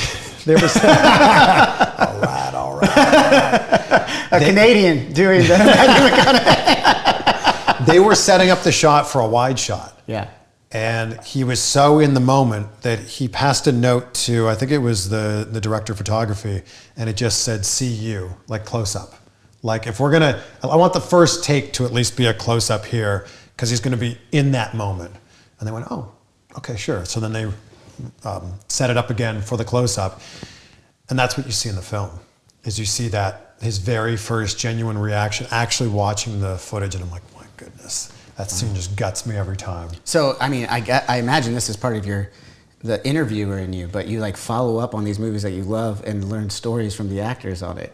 I don't do that very often. There's a lot of times where you're interviewing them and it's a 4 or 5 minute junket interview and you're talking about the film that they're currently promoting, but you're trying to weave a way in to like ask them about this other film over here. Doesn't that kind of feel weird sometimes? Yes. When you want to steer the conversation to something you specifically want to ask this person? And I'm like, this movie's great or this TV show's great, but can I ask you about this other thing over here? And you have to handle it with gloves too, right? Because it's like, because you want to be present. You want to be present and talk about what they want to talk about. That's the beauty of podcasting to me. That's what like got me into it, is that it's less like the traditional media where I have an editor and I need to hit these specific spots. I can literally go to you today and say, what do you want to talk about? I know we did it as a joke at the beginning with the Cody Rhodes thing, but that's generally how I feel about these conversations. It's like, I know we could talk about all the buzz-worthy stuff that's happening right now. I could clip it out and get all the fucking views that are going to be possible on it. Or I could just see what the fuck you want to talk about. Yeah. And I'd rather do that. And I love that we're just having a genuine conversation. Yeah. You know? I literally, while we were talking about Interstellar, I'm kind of like, can we just turn this off and throw the movie on right now? Oh, it's so good. Let's pour another drink and we'll watch the movie right now. Now you got to get back to your 8-month-old. I had Anthony Mackie on. I was doing an interview with him for a movie that he had coming out on Netflix. And I'm like, but it's so interesting that 20 years ago, he was in 8 Mile. And I haven't really heard him talk a lot about that. How can I ask him a question about this that can somehow be tied into this film? So I asked him, like, what's a lesson you learned on the set of 8 Mile that you still take with you to every set that you're on now? He told me this great story about, like, working on 8 Mile and they're 20-something years old. And it's like, that stuff's interesting to me. Yeah. So I still found a way that in this 4-minute interview, I could still ask him about 8 Mile. Yeah. Well, that's why you win Emmys. That's why it's got Emmys. I don't know about that. What was your first Emmy? So you got 4. Yeah, it was for hosting. So it was for hosting the segment that I was on at that time. Okay. Yeah. And you put together like a compilation, and it gets submitted for nomination. And then if you get a nomination, then you move on to the next phase, like any other award show. Right, and then they start voting and stuff. Yeah. Like that. Yeah. Do you go to the Grammys? I mean, you said you went to the Cleveland one, right? The Grammys? Yeah. Yeah. No, that was the Emmys, right? You mentioned. Yeah, when I won the Emmy, but I've been to the Grammys. Yeah. I've been to the Grammys many times. How do you like it? I mean, I went there to cover it, so. Okay, different. Were you there? I've never been. I've talked to a lot of my friends. We've been nominated once. And you didn't go? Yeah. I've heard too many bad things. I've heard about like not being able to leave your seat. When you do, you have to have the person come sit down where they're at. This is true. TV. Totally understand it. I'm not. Before I go any further, I want to point out I'm not being nitpicky about what needs to happen to make the Grammys look good for TV. Totally understand that. But what I want to do with my time is not be in LA all day sitting there watching a bunch of other people get a bunch of awards that I personally don't value. The Grammys, like a lot of other artists might. I don't know. Who won that year? I don't remember. Who won the award you should have won? I don't even remember what we were up for. We were up for like rock performance or something. I think it was probably Foo Fighters, which is understandable. Foo Fighters amazing. They're great, yeah. I find though that maybe it's the same with the Emmys as well. I don't know. It has to be submitted, obviously, as you said. So it's not like it's just truly this is the thing that came up and is the upper echelon of its category. It has to be submitted. Then there's a committee that votes on it to hone it into the ones that they're going to actually mention. Yeah. And then that committee is also going to decide who's going to win with the votes. It's kind of like, I don't know, our political system. I'm Canadian, so I don't even know how it works. Well, they have, in the Grammys, my understanding is they have their own kind of electoral college that like meets up for each category, like each genre, right? Oh, wow. So there's like a rock round table that meets up and that are part of the Grammy committee. And they're there for a good reason, to help filter everything. But a lot of them are also in the industry. Most of them, if not all of them, are in the industry, which seems like it would make sense, right? Yeah. You want the peers to be there. They understand it. Except for when this peer has a new album out this year that they produced, and it's in contention, versus this other one that they didn't produce. Yeah. That's also in contention. Which one am I going to... Isn't that a conflict of interest? Wouldn't they be taken out of that, though? Wouldn't you think? I voted on the Emmys a bunch of times, and there was a conflict of interest. Like, you can't do that. Yeah. I'm talking about the committees though. Before it goes to the what is it now? Is it SAG still? No, AFTRA. It keeps switching over. For the Oscars? No, for entertainment. It's SAG. Yeah, it's SAG, right? Okay. Because when I started, it was still AFTRA and SAG. Because I guess I'm part of the union. I'm part of the union too as an entertainer. Merged, so it's SAG-AFTRA. Yeah. Yeah. But I think SAG just completed. I don't know. We don't know. What happened? What happened? We should have another drink. No, but I mean, to me, it's a little political, and where it might have, again, would have made me happy to win one at some point in our life. Probably cool, you know. Still could? So, maybe still would, whatever. And it's not that I poo-poo it. It's not a hatred. It's not a hatred for the Grammys by any stretch of the term. It's just that it doesn't matter that much to me. Does that make sense? Yeah, of course. It's just like, because part of it is, yes, I would like my peers to, respect what I do as much as I respect what they do.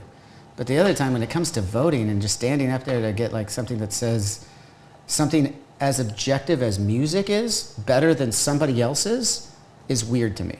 You were nominated for Best Rock Song for the stage. That's right. 2015, 16, 17? I just threw out. It's got to be 18. one of the three. It was none of them. Yeah. Who ended up winning? We're going to have to dig deeper here. Why is my signal is not great here? What do you have, T-Mobile? I do have T-Mobile. This How is a did you dead know? zone for T-Mobile. I Oh, switched there over it to is. AT&T when I moved in So here. let's look. Best rock song would be, 2018. See, this is the professional that Chris is. Usually I would have Sam on the other side of the camera able to look up this stuff for me, but he's just taking it, with stride right Best now. rock song. But this is so boring. People are like, why is this guy on his phone during this interview? Isn't that part of podcast? This is where everyone could go use the restroom and then come right back. This is Foo Fighters won. You're I was right. Look at you. I They got won one with of the the song things. Run. Foo Fighters, great band. And I'm very happy for Josh Freese to fill in for Taylor. Oh, yeah. Couldn't be a better person. I mean, obviously, it's tragic as shit. Best scenario is Taylor's still with us, but if there's anybody to fill the shoes, Josh Freese was a good hire. I Yeah. think. And that video of Taylor's son playing is, that got me. Dude, so let's talk about fatherhood. 8 months into it. 8 months in. How you feeling? Getting any sleep? A little bit. It's amazing though. And I think the thing that's so special about it is every day is different. And she sees the world through this fresh set of eyes every single day. And I love that. It's fantastic. Isn't She's it? seeing things for the very first time with this sense of wonder. And if we could all have that sense of wonder about the world, I feel like the world would be a completely different place. Thank you. I fucking totally agree. Having a kid and being able to see that through that wonderment has made me realize how wonderful the world is still. Like, Yeah. you get jaded over these years that we live on this planet, right? Sure. A lot of bad shit happens along the way that you have to navigate. But like to see a kid who's never seen anything before and gets Yeah. to see it the first few times, and even bringing in wrestling, tying it all back to wrestling, being able to watch. There was years where I would just tune in as a passerby to wrestling. Yeah. For a lot of years, like probably 15 years in the middle there, maybe 10. And then when my son got to about 2, 3, was like ready to watch wrestling with me, that's when I really started watching wrestling again, is when he got into it. Because you get to see that discovery of what, the kayfabe and the F word and everything like that. It's like, this is so cool to see, man. Do you have any specific examples for your daughter? I mean, it's the smallest, silliest little things. Well, she's 8 months. Right? Right. Like we have this toy that spins and like she'll just like stare at it like this. Like I think it's just those little things. She's starting to say some words now. Mama was her first word. I was like, come on. Thought it'd be dada. Yeah. She's started to say dada over the last few weeks. That's so cool. But I know that being a father will be the best thing that I could ever do in my life. And nothing in my career matters because I've got this little girl to look after for the rest of my life now. It changes everything. And it's the best. And everyone tries to give you this advice and a lot of unsolicited advice when you're talking about having a kid, and then when your wife gets pregnant, there's all this advice that's being thrown at you. Nothing can prepare you for actually having a kid and everything that comes with it. Everything, it just doesn't matter. We did it all too. You ask everybody. And you're figuring it out as you go, and I love that. That's what but isn't that life? There's a lot of people who fake it, and I understand the fake it till you make it mentality. Totally makes sense for when we're talking about career. But what I don't like, part of that coming into our society is good for dreams, but it's not good for reality. And the reason why I say this is people aren't being honest with those struggles anymore. Back to the social media thing. They're showing you the end product. They're not being honest with those struggles as a parent. Talking about that stuff. I'm reaching a certain age where my feet start fucking hurting when I wake up in the morning. What the fuck is that?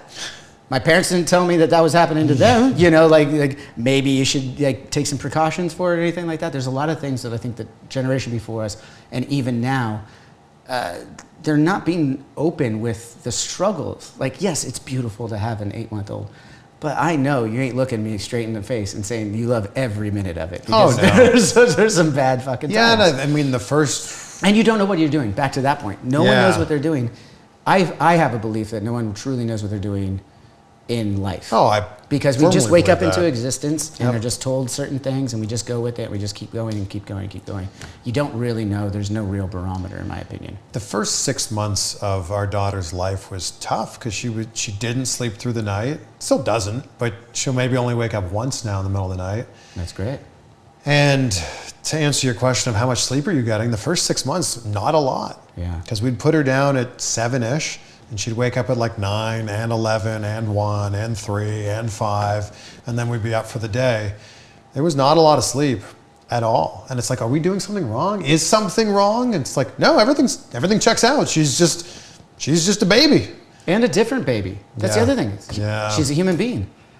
All the books are going to tell you a generalization. We're not talking about a specific human being in that. You're making a generalization in a lot of respects with those. Well, this is how you were as a kid. And it's like when you talk to your parents, you're like, well, also 35 plus years have passed since I was that age. So, you know. And it's so funny how much has changed in that time too. Oh, yeah. Like, you said that your parents on both sides, your daughter's grandparents are both out of state.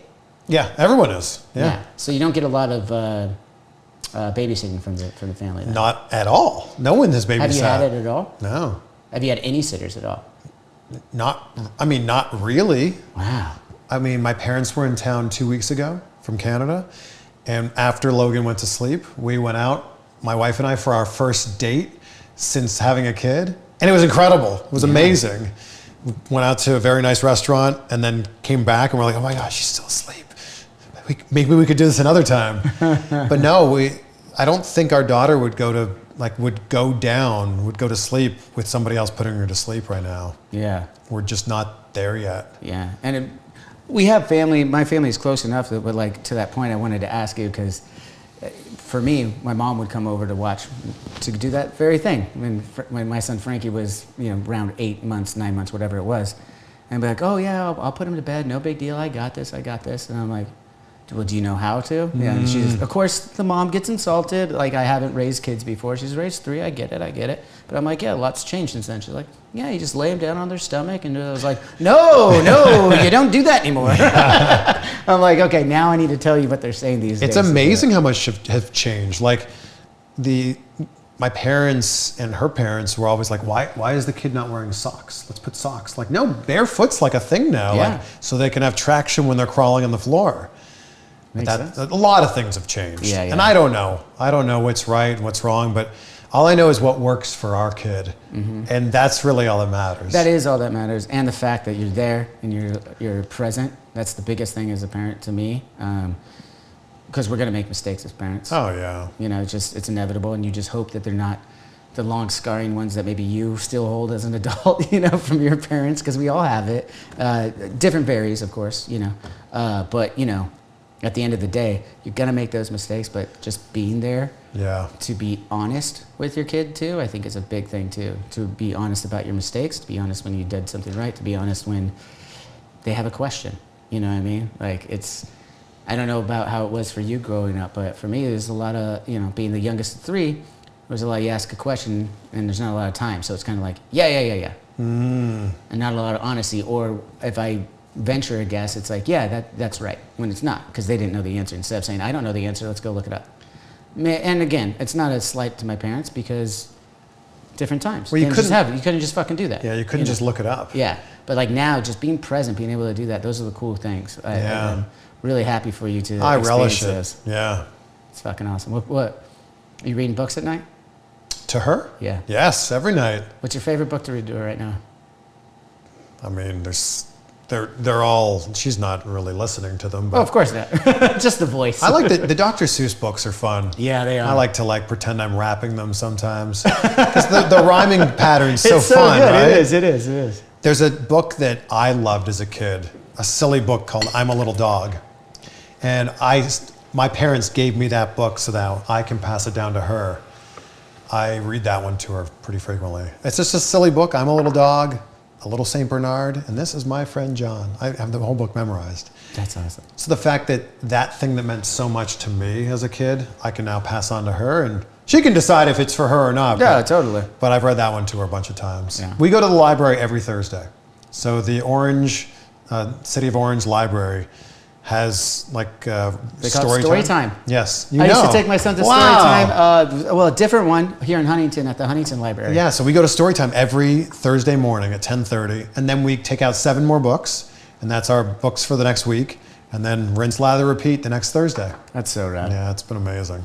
I read more now than I've ever read in my life.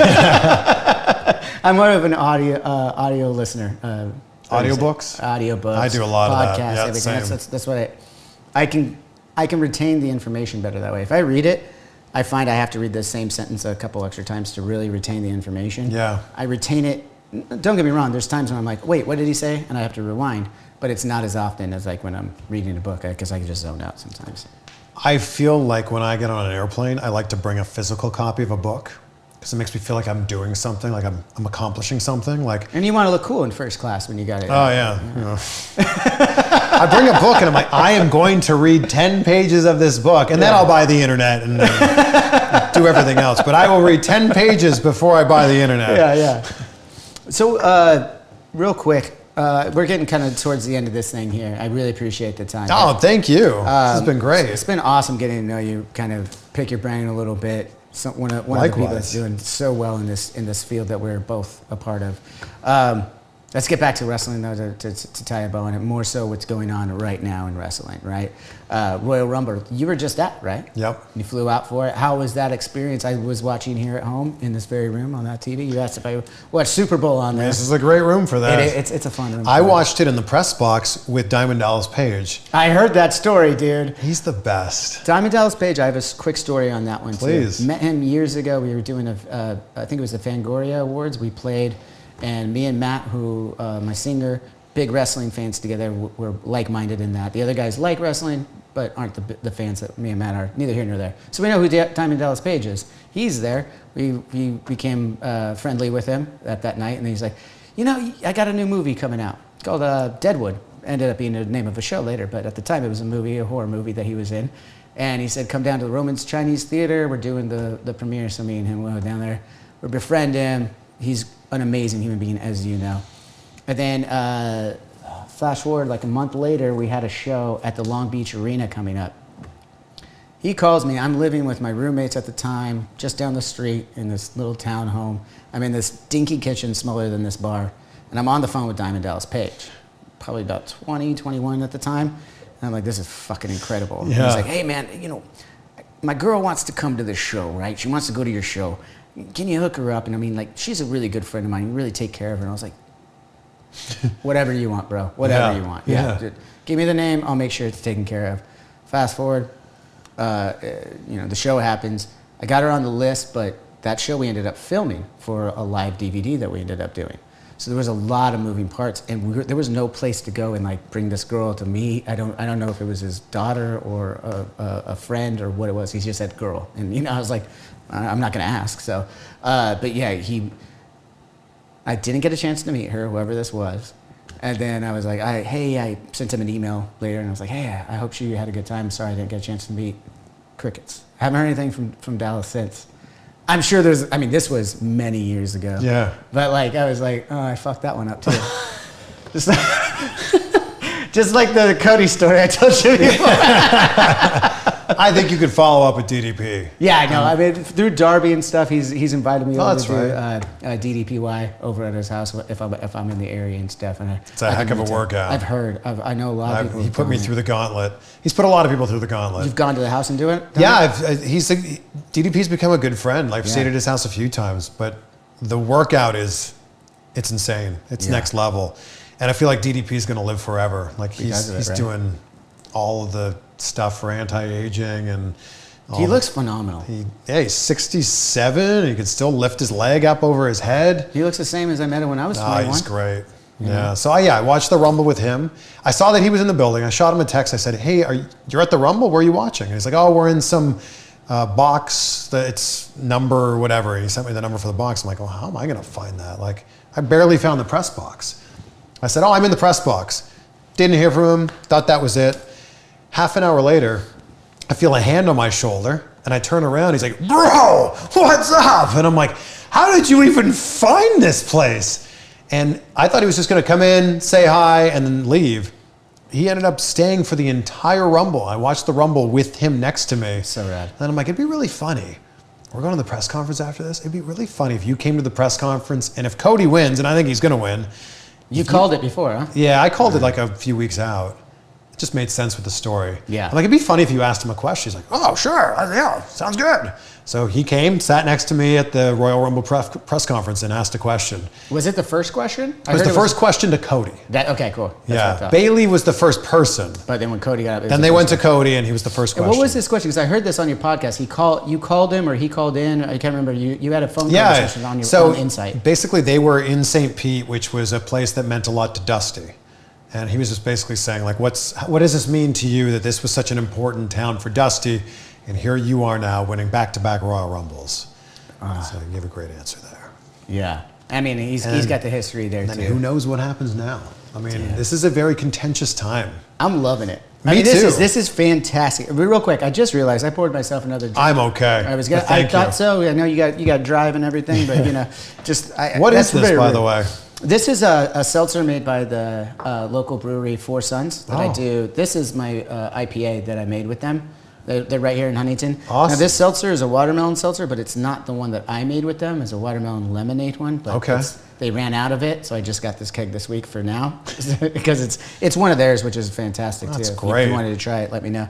All right, I'll try a little bit. You don't have to finish it, man. I mean, just give me like a half pour. All right. I think that'll be good. Yeah. So back to.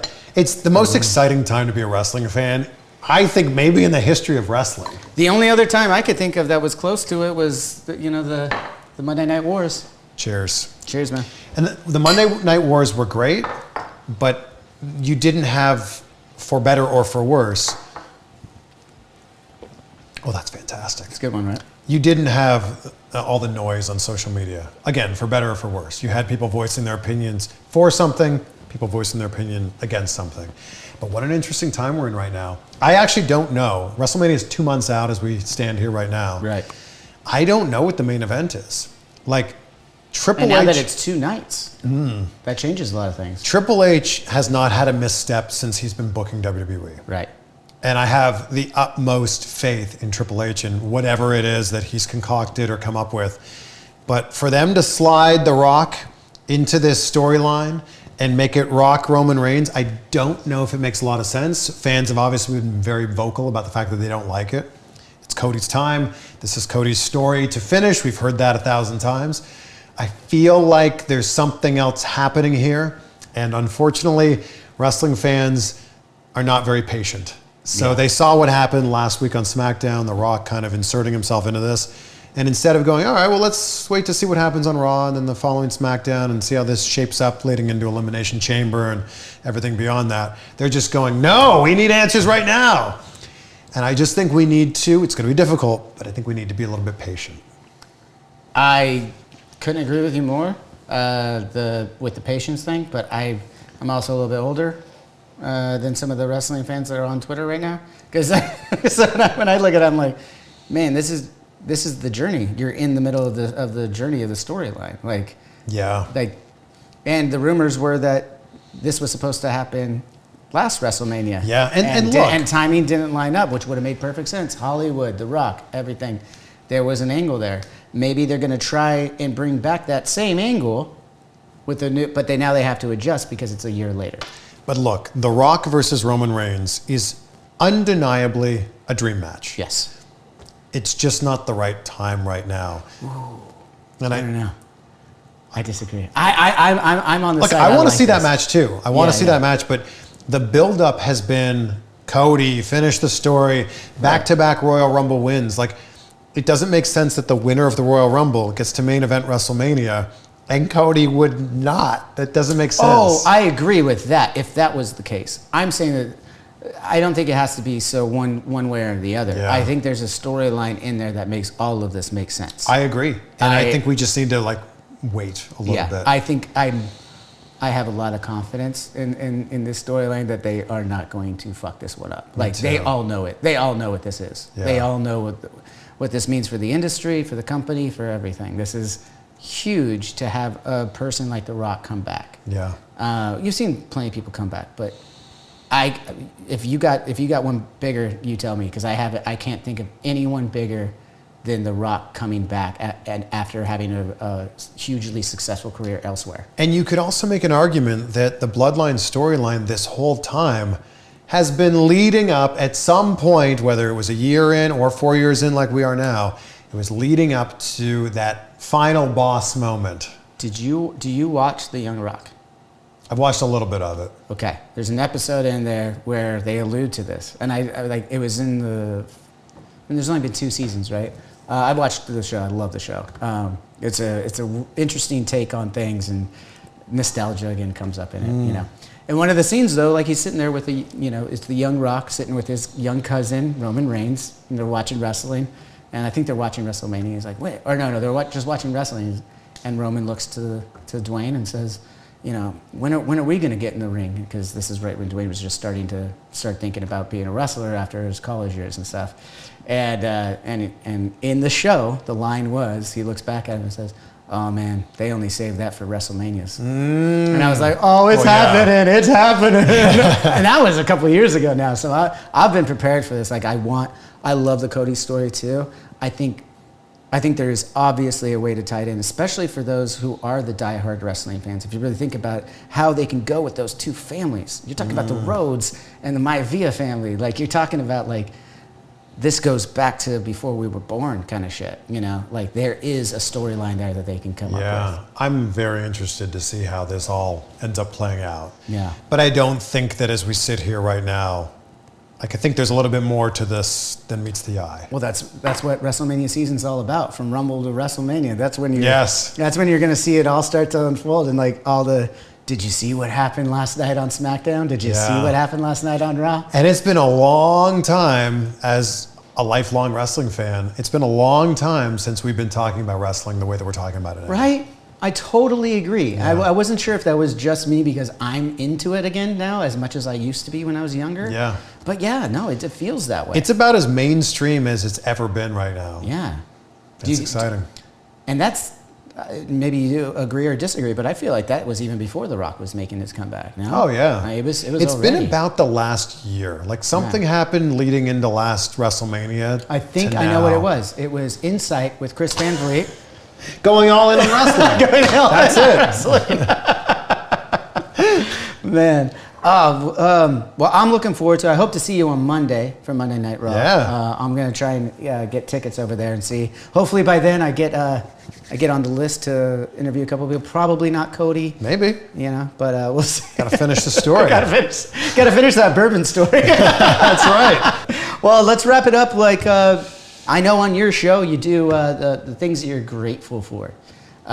Beginning, I know you try to keep that in your mind. Yeah, at all times always. and ask it at the end. Yeah. I'm not going to bite you on that, but I am going to ask just kind of, what do we got coming up? We're at the beginning of 2024. What are some of the things you're really excited for and grateful that haven't happened yet, but you're expecting to happen in this next year that you're looking forward to? Well, tomorrow I have an episode coming out with Chelsea Green, who I'm such a big fan of her work. She's a fellow Canadian.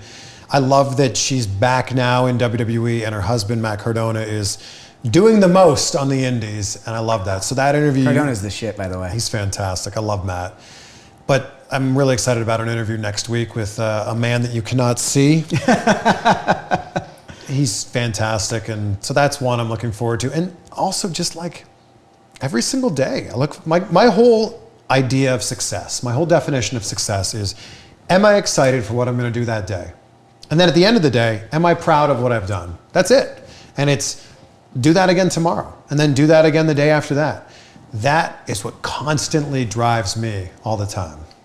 I love that. I have a question on it though. Okay.